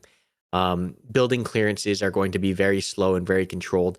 And a lot of that has to do with the nature of like when typically historically conventional forces in the real world have gone in and taken down cities or blocks of stuff and done clearance of every room of all these things. These are like these are like not just platoon, conducted operations. These are company, battalion, right, division scale operations because you have to control so much. And the issue in Bellum is that we're a platoon on platoon. It's not even like we have massive overmatch, right? U.S. doctrine, I think, is like you want a 3-to-1 combat power advantage going into an urban terrain. You're not really ever going to get that in Bellum, right? Because it is an even matched 50 versus 50 experience. We can give the Rangers more armor. We can give them more tools that kind of increase or multiply their combat power. But like generally speaking, when these guys are going into massive urban terrains, like they're doing so with an insane amount of overwhelming overmatch, right? In order for it to do so, to be possible, right? Like we caught a lot of flack with the kill cog videos too, right? Because like, oh, Americans have all the air support and they have the drones and shit. It's like, yeah, it is necessary to have that much overmatch going into like urban terrains. Because if you don't, like, you would get absolutely cooked. You would get cooked going 1-to-1, assaulting a village or assaulting a multi-story concrete complex. Like it is just insanely costly to do those kinds of things, and that's why we generally see those things get leveled whenever possible. I guess what you're kind of saying is like we're looking for more of a Battle Fallujah type experience rather than like It's a 6 days in Fallujah. No. I'm saying you're gonna see the building combat like you're gonna see is not Battle of Fallujah. You're not going to get the Battle of Fallujah stuff. Well, right? not as big as that, but like as in terms of like room clearing, pop a frag, one dude goes in, looks for enemies, kind of thing. Like there's no civilians to worry about really. Like you're not really worried about infrastructure. It's kill the bad guys, clear out the buildings, kind of thing. No, so let me think of this. Maybe it'd be better to put this in terms of game modes, right? And kind of because the game modes give you the intent of how to approach the situation, right? So in the case of attrition, right? In the case of attrition, the way we would like I would see in urban involvement like being a thing is like if a team takes up an urban position, the enemy team is going to do whatever they can to clear out the enemies in the urban position from distance as much as possible before finally pushing into the building, if that makes sense. Like you're not going to get these big CQB brawlouts or these crazy room clearing situations. Those are going to be by definition avoided at all costs. They're going to GL and RPG the building to death from the outside. They're going to throw thermobarics into the room prior, right? They're going to do everything they can to kill as many people before entering the building. And only when entering the building, even if you enter the building, what you're most likely going to see once they enter the building is just grenade after grenade after grenade after grenade into the room until they finally push in. You're going to see people definitely try to do like the GWAT CQB shit, and you're going to see like how lethal that can be in CQB situations. But like, yeah, you're going to see a whole bunch of explosives get used prior versus like this whole like room to room gunfight Tarkov even esque experience. Like Tarkov's a little bit different, right? Because you don't have like a platoon's worth of firepower to throw into like dorms. Like imagine you're pushing imagine you're pushing dorms. Yeah, right? dorms in with like Tarkov, 54 right? people would be insane, dude. If you're pushing dorms with a platoon of Rangers, are you going to like ignore everything and stack up on the outer door and then try to CQB the thing out? No. What are we gonna do? We're gonna set up around the building. We're gonna make sure that the building is locked down, and then dudes are gonna throw frag after frag through every orifice of the building, throw HE into every corner, right? Before we actually finally go in. Right. That's if you had 50 or 40 people to take down a dorms building, that's how you would do it. And then like, yes, finally, once you have done all of that and you actually go into breach and clear, you're going to sweep through and you're going to kill whatever is left in there. And you're going to use frags and like some CQB work to do it. But like, just think about that, right? If we're playing dorms and we've got a whole platoon, like, yeah, we're going to kill everyone from outside as much as possible for breaching if we can. Do you plan on adding? Do you plan on adding like I guess blind fire or anything like that? I was just curious about that. I don't know if anybody had asked that. But blind I'm fire not or opposed like to it. It's just a technical thing. I don't Okay. like. I'm not against it at all. I think it'd be cool to have. I think it'd be useful. I think we definitely limit it to certain factions just for flavor. Maybe, yeah. I don't know. I have to think about that. But yeah, I don't have anything against Blind Fire. I think Blind Fire's cool. Okay. It's still in- good in- until in the implemented tomorrow because of the divots. What in about the vein of the urban ball settings, breaching? are there Karma- going to be You guys are talking over each other. What about ball Karma? breaching? Go ahead. Go ahead. Magic, Go go ahead. ahead. You go ahead. Go ahead. All right. Thoughts on secondary like pistols? Yeah, there's it's just a art and time and resource thing. Okay, because there's a few questions popped up like in game about it. I'm like, Sure. Like it'd I be can work great. on pistols, or I can work on like getting in things like the Carl Gustav, right? Or like completely different, more impactful weapon systems. That's the thought process. Gotcha. Don't worry, the P320 random grenade self-inflicted gunshot wound has already been addressed. now? Karma, You you talked about like urban- the like insurgent like hit and running. But because of the 300-second timer for medical, wouldn't that be like not as effective? Because the Rangers would just be able to heal up unless they get platoon wiped or squad wiped. So once again, like the hit and run stuff, what you're not looking to be killing people on the hit and run. What you're trying to do on the hit and run is fix them in place and cause chaos, and do that multiple times over in quick succession so that you can finally create the situation where you all can shove in and kill everyone. Does that make sense? Like you're not trying to chip away, kill this dude, and he's dead, and you're trying to like create what you're essentially doing in the most plain terms is you're just creating more problems for them to deal with. And they're going to get to a point where they have so many problems, they have too many problems to deal with that you can run them over. That's how to think about it. Not so much as like, oh, we're killing this one guy here and we're winning these like tiny ticket fights. It's like create problems. Eventually there are too many problems for them to deal with and you overrun. Right. And that's because every casualty you create becomes a problem for them. Right, every guy you incap, even if they're in the 300-second timer, they have to, number one, push security up to him. Number two, get a medic on top of him. Like that one dude requires 2 resources at least. And so if you do that enough times around the entire element, like eventually they're going to be so task saturated. So, and like imagine you're taking out leadership where you take out the MG, right? And eventually you hit this critical feeling or this critical vibe with all this chipping that you eventually can full send push. Right. And that's how you do it. Like you're eventually working up to that big push. That's what you're working up for. And Karma, in kind of the vein of like urban settings, are there plans to have predominantly urban AOs, like where the majority of the AO is going to be buildings, roads, open areas, like that sort of shit? Probably, honestly, probably not. Once again, like the we have to remember that we are working at a platoon scale. There's a certain feeling that like once you have a platoon in a certain city that you just get the feeling that like it's too much. That you can't do anything because like taking down a block is generally like it can be a company sized effort, right? With multiple platoons doing, especially if like you go from 1-story to 2-story buildings to 3-story buildings, like the amount of people that is required for you to safely do these things without getting mass cowed out the ass is ridiculous. So the urban centers will probably remain like relatively small to medium sized towns, just because like it doesn't play like how I think you would expect it to play. Like what's going to happen in large urban areas if you're going in with a platoon is you're just going to get stuck. You just get stuck. You can't maneuver. There's too many people in all these alleys, right? You think about was it Mosul? I forget. You're like I guess Fallujah too, right? Like taking a single block is just a single It's room forward pain. it takes hours. It takes forever. Like urban operations take forever. And then like that's when you have overmatch. Like a single sniper. That's why we talked about snipers like a long time ago. Someone asked me about snipers, right? Like a single sniper in an urban terrain is just going to be so fucking annoying as it authentically is, as it realistically is, right? Like a single sniper in an urban setting can lock a platoon down. Like that one dude can lock a platoon down.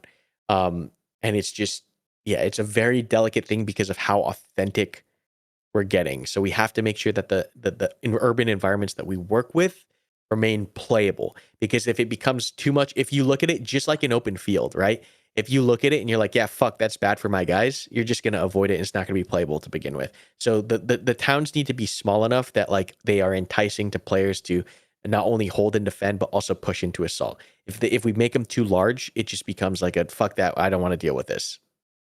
Yeah, I will remember say that an one COG asymmetric video game that mode with like a handful of snipers or machine guns on one team and all the other players on the other team in an urban setting would be pretty cool. Uh, Yeah, there was one COG video where you like bombed the entire town because spent like 2 hours trying to take the entire block. Yeah, yeah. Like there's like I've been there. Right? I've been in these like I know what it's like. Like just going from one building to the next building or across the fucking street will take you 30 minutes. Yeah.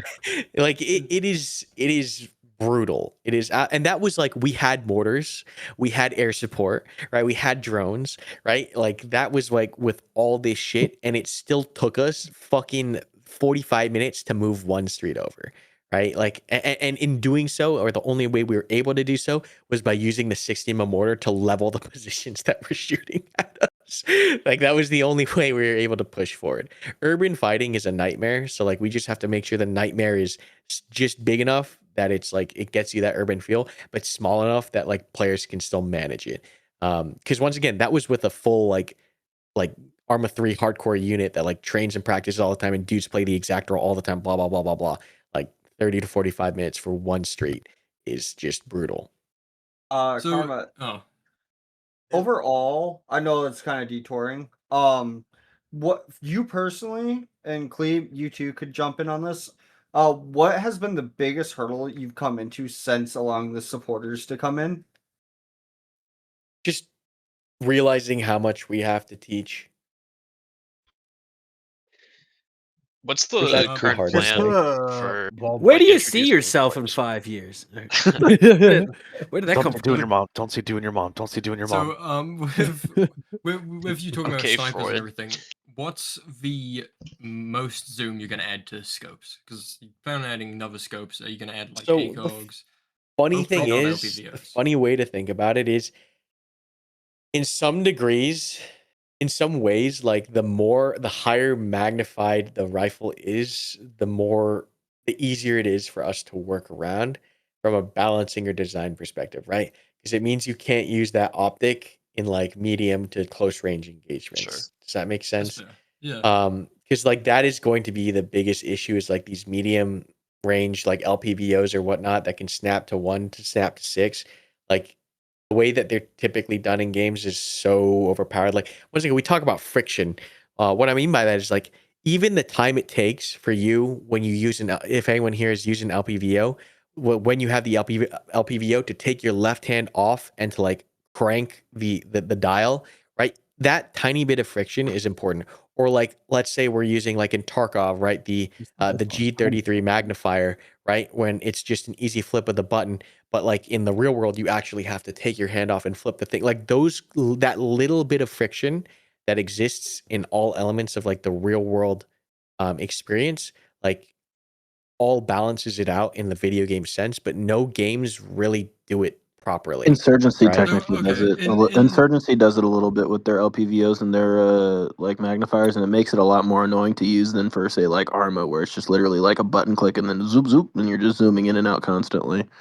But Insurgency does I that. think Gray Zone uses a mouse wheel or something like that, so you actually have to crank it left or right, something like that. Yeah, In Tarkov saying that- LPVOs are just fucking overpowered. Like, there's no reason to use red dots or hollows or anything. Like, just Yeah, use because them. like you can use Tarkov's tap and LPVO instantly change the magnification. But even like every time you tapped or whatever, you have to take your hand off, and like it was this tiny ordeal. Like that is important, I think, in my opinion. From a Yeah, it makes them way design less strong in Insurgency. You have to Yeah, take your so- hand off in order to change it. So in saying that, there wouldn't be a red dot on top of the LPVO, because then you could just instantly switch. I can see that working. Yeah, there's like we have to balance a lot of things. We have to be careful with how we implement certain stuff. Because personally, I really like just one times optics. I think that's just such a difference from every other game. Because I find Reforger, everyone just runs an LPVO and then that's it. Like there's no close range engagements unless Yeah, you're actually I agree. peering through a city. I like Yeah. I like one times optics. Like I like my walls beige. I think maybe just one Yeah. recon element, maybe being able to run the LPVO. Like I was thinking about it, like maybe like the squad lead or somebody, like one person per squad or like two people per squad max, being able to run the LPVO. I think would make like it more balanced and still feel pretty good with the 1x optics. 'Cause I actually like that it's all 1x. I almost kind of like the fact that there's no zoom now after playing this Yeah. playtest. Oh, My But I do bad. too. Correction, my Yeah. bad. Gray Zone has a double key bind. You have to use Alt and page up or down to change the reticle. My bad. So yeah, same concept. Because Actually, let personally, me grab my AR. I got an LPV on there right now. Hold on. I So, love the feeling of the just fog of war. You know, you don't know where you're shooting, but I feel like with LPVOs, it's much easier to find a target because you can just zoom and see. Oh, Well, that's so actually a here's target. another thing, right? Here's aside from Gray Zone, we're like the only game that's able to push, like just because of UE5, push grass out to a certain distance and even shadows out to a certain distance, right? And that's like where a lot of that difficulty of spotting enemies is like, well, I think I don't know. I haven't played squad since the UE5 update, right? But like that was a big challenge in like the previous generation of tactical shooters, is that engagements at range were very easy to spot and PID the enemy because grass wasn't rendering out or foliage wasn't rendering out that far. Certain terrain like Arma 3, right? I know if you guys look out like super far, Yeah. like it's just flat and then also just shadows. But like with UE5, like these games are finally able to introduce that level of like graphical fidelity or visual fidelity to the point where like it is easy to conceal yourself at 400 meters. Like if you want to get into a bush, into a shadow, like yeah, it's impossible for like this dude to see you at all. So it's a factor of like the game, but also like the technology that we're leveraging. Slight transition here because you're talking about LPVOs and then putting a red dot on LPVOs. That made me think about the KS1, which the standard issue for that has an LPVO with a red dot on it, and then that made me think of this. We have 3 factions currently. Obviously, you don't have to commit to it now, but what other factions potentially have crossed your desk you guys are thinking about adding?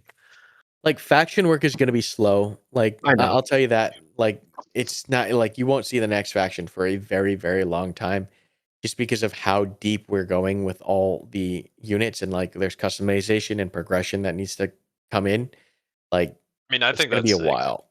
I'd rather have Yeah, depth than yeah. They're width. gonna add breadth. Copy. Then maybe I'm asking more of an inspirational question. What if you could add one? What would be Sure. the The next one? next faction that we add is going to be um some kind of native, not native, but like what do I want to say is like some kind of Indigenous force, yes. not I don't think indigenous force is the right way to we'll say it, but some kind of Militia. local governmental Local force. forces that are Third not world insurgents. I military. don't mean Like like a police. I militia. mean like Nigerian SOF, right, or something like that. Yeah, That would local probably forces that are be not insurgents, basically. local military, Local local military. special operations. So you're Yeah, telling me local we're going to be able to special play operations. Obi-Wan Nairobi? Well, not quite. Yeah. See, one faction I would I love gotta to go buy see some is Armani Canada. jeans. I'll be right. I would love to see Canada get put into the game and like ghillie suits and stuff like that. I mean, Please to no be ghillie fair, suits. Oh my god, I mean, please no I ghillie will. suits. Yeah, I feel like If, ghillie suits is a bit we much. can't Oh, have no. we can't have squad outplaying us there, right? Ghillie suits ruin a Reforger, I swear, bro. I hate ghillie suits, dog. I don't know. I really want It'll to see be like a so winter broken map, in like Bellum, just dude. complete blizzard. But that's like Oh years and yeah, years in the future. winter But maps.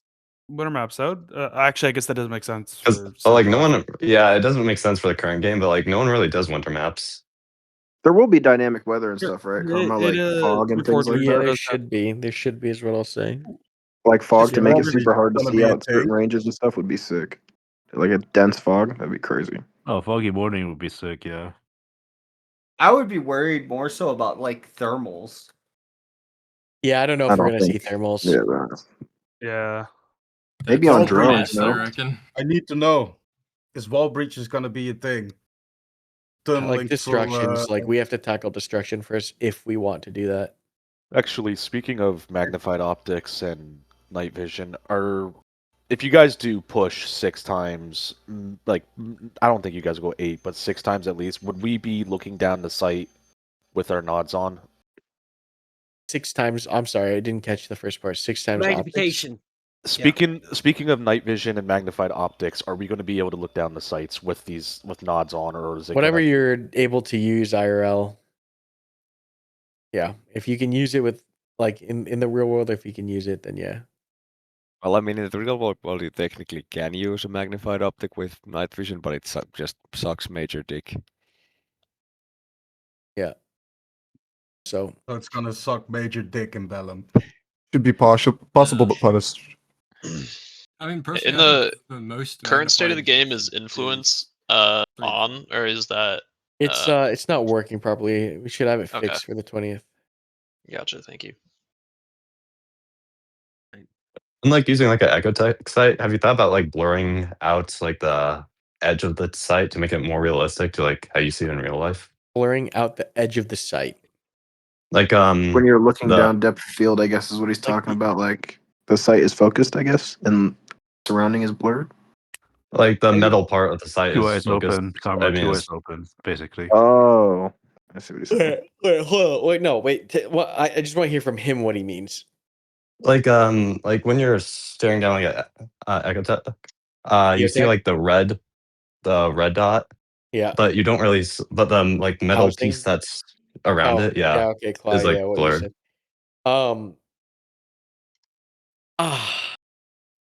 I know it's authentic. Oh, but it looks so bad. It looks so bad. It looks so bad. I gotta think about that one. Carlo, Like you I have a know, I CD do understand. it. I Well, understand the if we argument wanted for it. authentic night vision, it'd be a Maybe pain if in it the could be ass an anyways, option. because you need a fucking keybind to adjust the No, the he's focus talking distance. about how when you look at a red dot because you're shooting with 2 eyes, you don't see the housing. You see through it to a Oh degree. yeah. Like I've seen it done in other games, and like I just don't like just I don't know. I gotta think about that. Maybe Yeah, be an all good. optional feature. Are you saying like how I'm sorry, I'm struggling to understand. Are you saying like how Tarkov does it, or Let me find an think example. I like don't a think many games majority of do it because it people looks will so not bad, like bro. it. Yeah, I think it a just looks so majority. bad. Nobody does it. Here I got a game. Level Like when you have a Kevin partially transparent frame. demonstrating it ages ago. Maybe like a setting that could work, but yeah. It is a point in time that I would reference what War Daddy was talking about earlier today with the KISS acronym. And I prefer just keeping it simple. That's true. Yeah. You make it so players randomly have stigmatisms and their sight is blurry. So PTSD. okay, while I was looking up that photo, I'm looking down the LPVO on my AR right now, and I do, Karma, if you don't mind us to do it in here. On a way to balance the LPVOs is a scope cap, maybe like on one side or the other that blocks some of your view while you're ADS'd, so you have a more narrow field of view, just to kind of balance out any LPVOs that we may add in the future. That's definitely something we can do. Because yeah, I mean, like there's a right now I will, have it there's a angled way. like 45 degrees, but if I like angled it down or something, then I mean it's not perfect, but it does like if I close one eye, then it does like block a pretty significant portion of my view. Is low ready also going to be this is just super niche question, but is low ready also going to be implemented or just high ready? Just as far for like it's just a low prio. Okay. Doesn't really add too much aside from the fact we already have high ready. Yep, cool. Just curious. Sorry. I thought the machine guns goes low ready already. Yeah, technically the machine I guns just go meant low for ready. ARs, I guess. Yeah, I just meant for ARs, I guess. Oh, is there any difference in, I don't even know, just like speed or anything with the actually I think you just asked that question. Pure vibe, bro. It's pure vibe. Got you. I was deafened for a second. Speaking of weight, like, is there thoughts on like making it, because the Rangers have all that armor and stuff? Is there a way to like make them move slower? I guess. Yeah, we'll probably take a look at that later through down the line. But yeah, I definitely want to increase the difference between speeds of insurgents and rangers. Rangers could have less stamina. I was about Yeah, to say, it could be maybe not something even that speed. simple, but like I'd want to think about it more. This might have been asked earlier, but oh my god, I just forgot. Hold on, like 5 minutes. Did you know you Is can the- point in Bellum? You can point? Yeah. F2. Nobody have pressed it since the first playtest weekend because everybody, including the devs, forgot about it. And confirm pointing is in the game. Why the fuck would you bind it to Wait a F2 though? You minute. gotta put your finger all the way up the. What the hell? Right. That's not that Imagine hard to get to pointing in F2. real You have life. to lift your Imagine own pointing in real arm to life. point. Yeah, imagine pointing in real life. Do that motion. Now look at where F2 is. Ooh. He made it more convenient in real life. He Yo, made it so many easier than things are real real life. life, See, bro. is If it you so don't want to hear nice? squad comms, take your left ear off. You want to point, you actually got to Yeah. point. Yo, this shit is crazy, dog. It's perfect. Just add VR, bro. Fuck. Yeah. Bro, Between- imagine Bellum in wounds in real VR. life.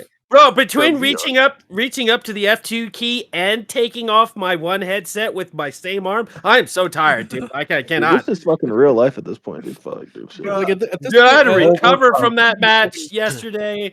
Man, I had to take a sick day. It was terrible. It was so exhausting, man. I mean, Carmack, Filing for you need to Get up, damages. go get all my fucking gear on, and I'm gonna run around in the woods with a plate carrier and helmet, acting like a retard. Like, As your Alright, guy is reloading his so- saw and he's swiping his feed tray, you got to swipe your keyboard to get all the crumbs off. oh yeah. So, There's I flashbangs to just add to the heard fucking VR contestable Bellum is a thing. BR Bellum. VR.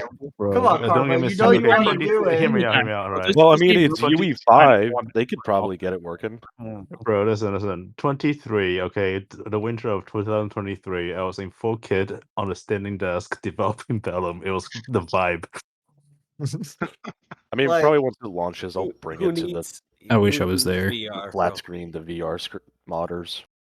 Oh shit, I remember my question. Are we still expecting construction the next playtest? And if so, what can we expect from the construction? No, so construction got pushed back just to get a whole bunch of these like fixes and infantry features, and we moved platoon up just because we recognize like how important, like that's going to be much more impactful for the gameplay experiences, like a actual platoon command element.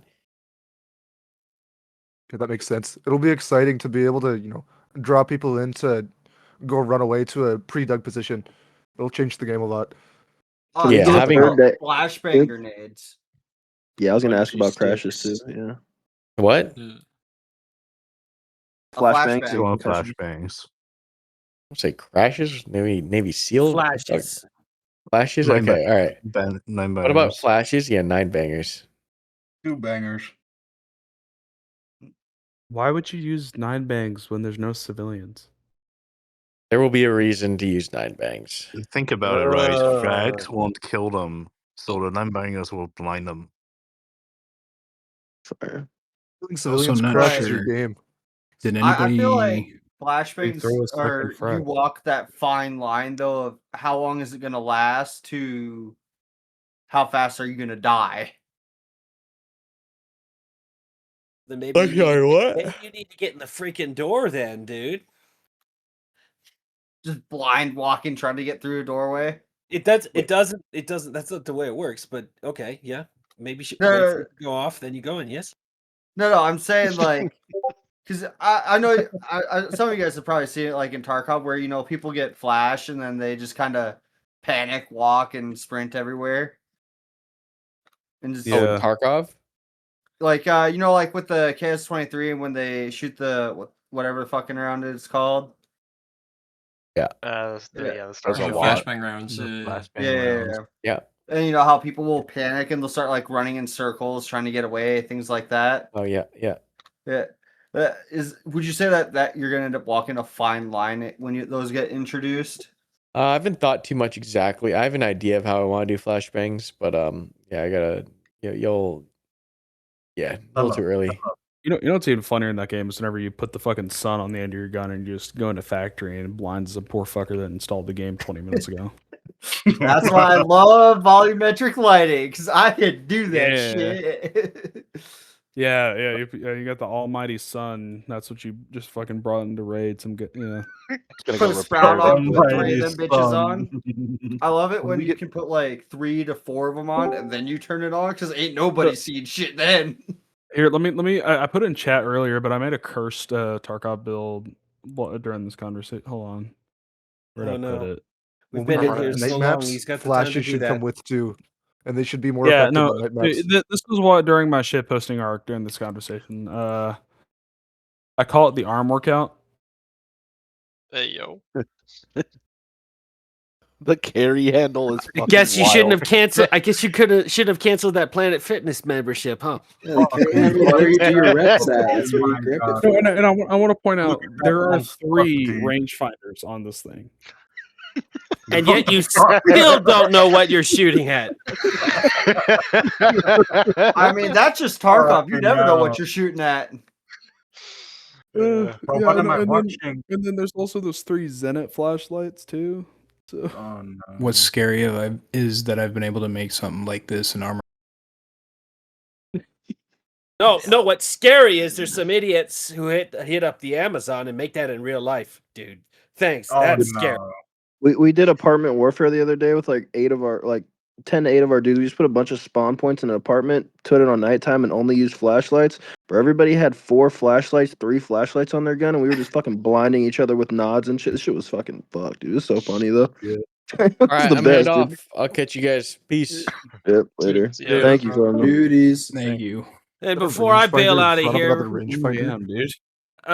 freaking check this out. For we were talking about urban combat, and I could only think about this with this going on, about how nasty it'll be just with this. Well, right now these are like just paper mache. You can just saw through these shits. yeah. Unless there's like ones that actually kind of provide cover, might be a little different. I gotta show you something too. Then hold on. All they needed to do was nade check you. They No, tried wait. Nope. Oh shit! Shit on. guy. And Oh, then it this didn't is matter. where They you got me got post it. facto anyway. But And to be fair, if they knew that these were paper mache, though, they shouldn't have even tried to enter the building. They should have just What? lit the whole fucking building up. But we're Yeah. talking about. I'm talking about the just a rapid shift in step by step the nature of that encounter. How many singular things happen within the space of a very, very short amount of time? Then we're going to dial that up to a urban center of some scale within game, and then add that from. Like we talked about 6 Days in Fallujah, where you're talking about 4 dudes, right, versus AI. Now we're talking about we're talking about, what is it, 24, whatever it is, or 30 or whatever it is, however many. That's going to get a little ugly, so. Yeah. I don't know. I love Fallujah and like Armor Reforger. I think it's super fun. I fucking Yeah. thrive in that shit. It's- So I don't know. I don't know. Like I think it can be fun, but I'll be most of my honest. I'm just a experience lone on it wolf. has I been have as a problems. GM, I just so- go around one tapping shit with the AK because they're so broken. I don't know. I'll be honest. Like I kind of play like a bitch, but it works. It's fun The though. thing that was also mentioned too is like large urban environments are not meant for platoon size elements. What's going to happen is you're going to have one squad go down one block, and it's just 9 guys to deal with 10 buildings on a street, and then a block over is the next squad. Another squad's pinned down, and it's just out. It's too much to handle. Yeah. I mean, it's just. I just selfishly want it because no other game So besides hear like me out. Battlefield Instead has of it. like a town, what if you get interchange? The mall. God, Oh my gosh. why are That you would trying to actually- put cancer okay. on us? Okay, actually, a 27v27 platoon engagement on interchange would be fucking awesome. I mean, I wouldn't complain as long as I don't have to worry about fighting Killa. All for it. That's You true. are Yeah. killer. Think about it. Have Hear a me good night, out. guys. Hear me Good out. night, bro. A platoon size fight over crack house on Platoon custom. size fight on Dust 2. I would love though, like Ready or not, platoon size element in the hospital. Oh my god. that Oh, I mean, shoot, never mind. Just Throw a you into, squad like, be a just a high squad rise, be bro. wide. Like that whole thing is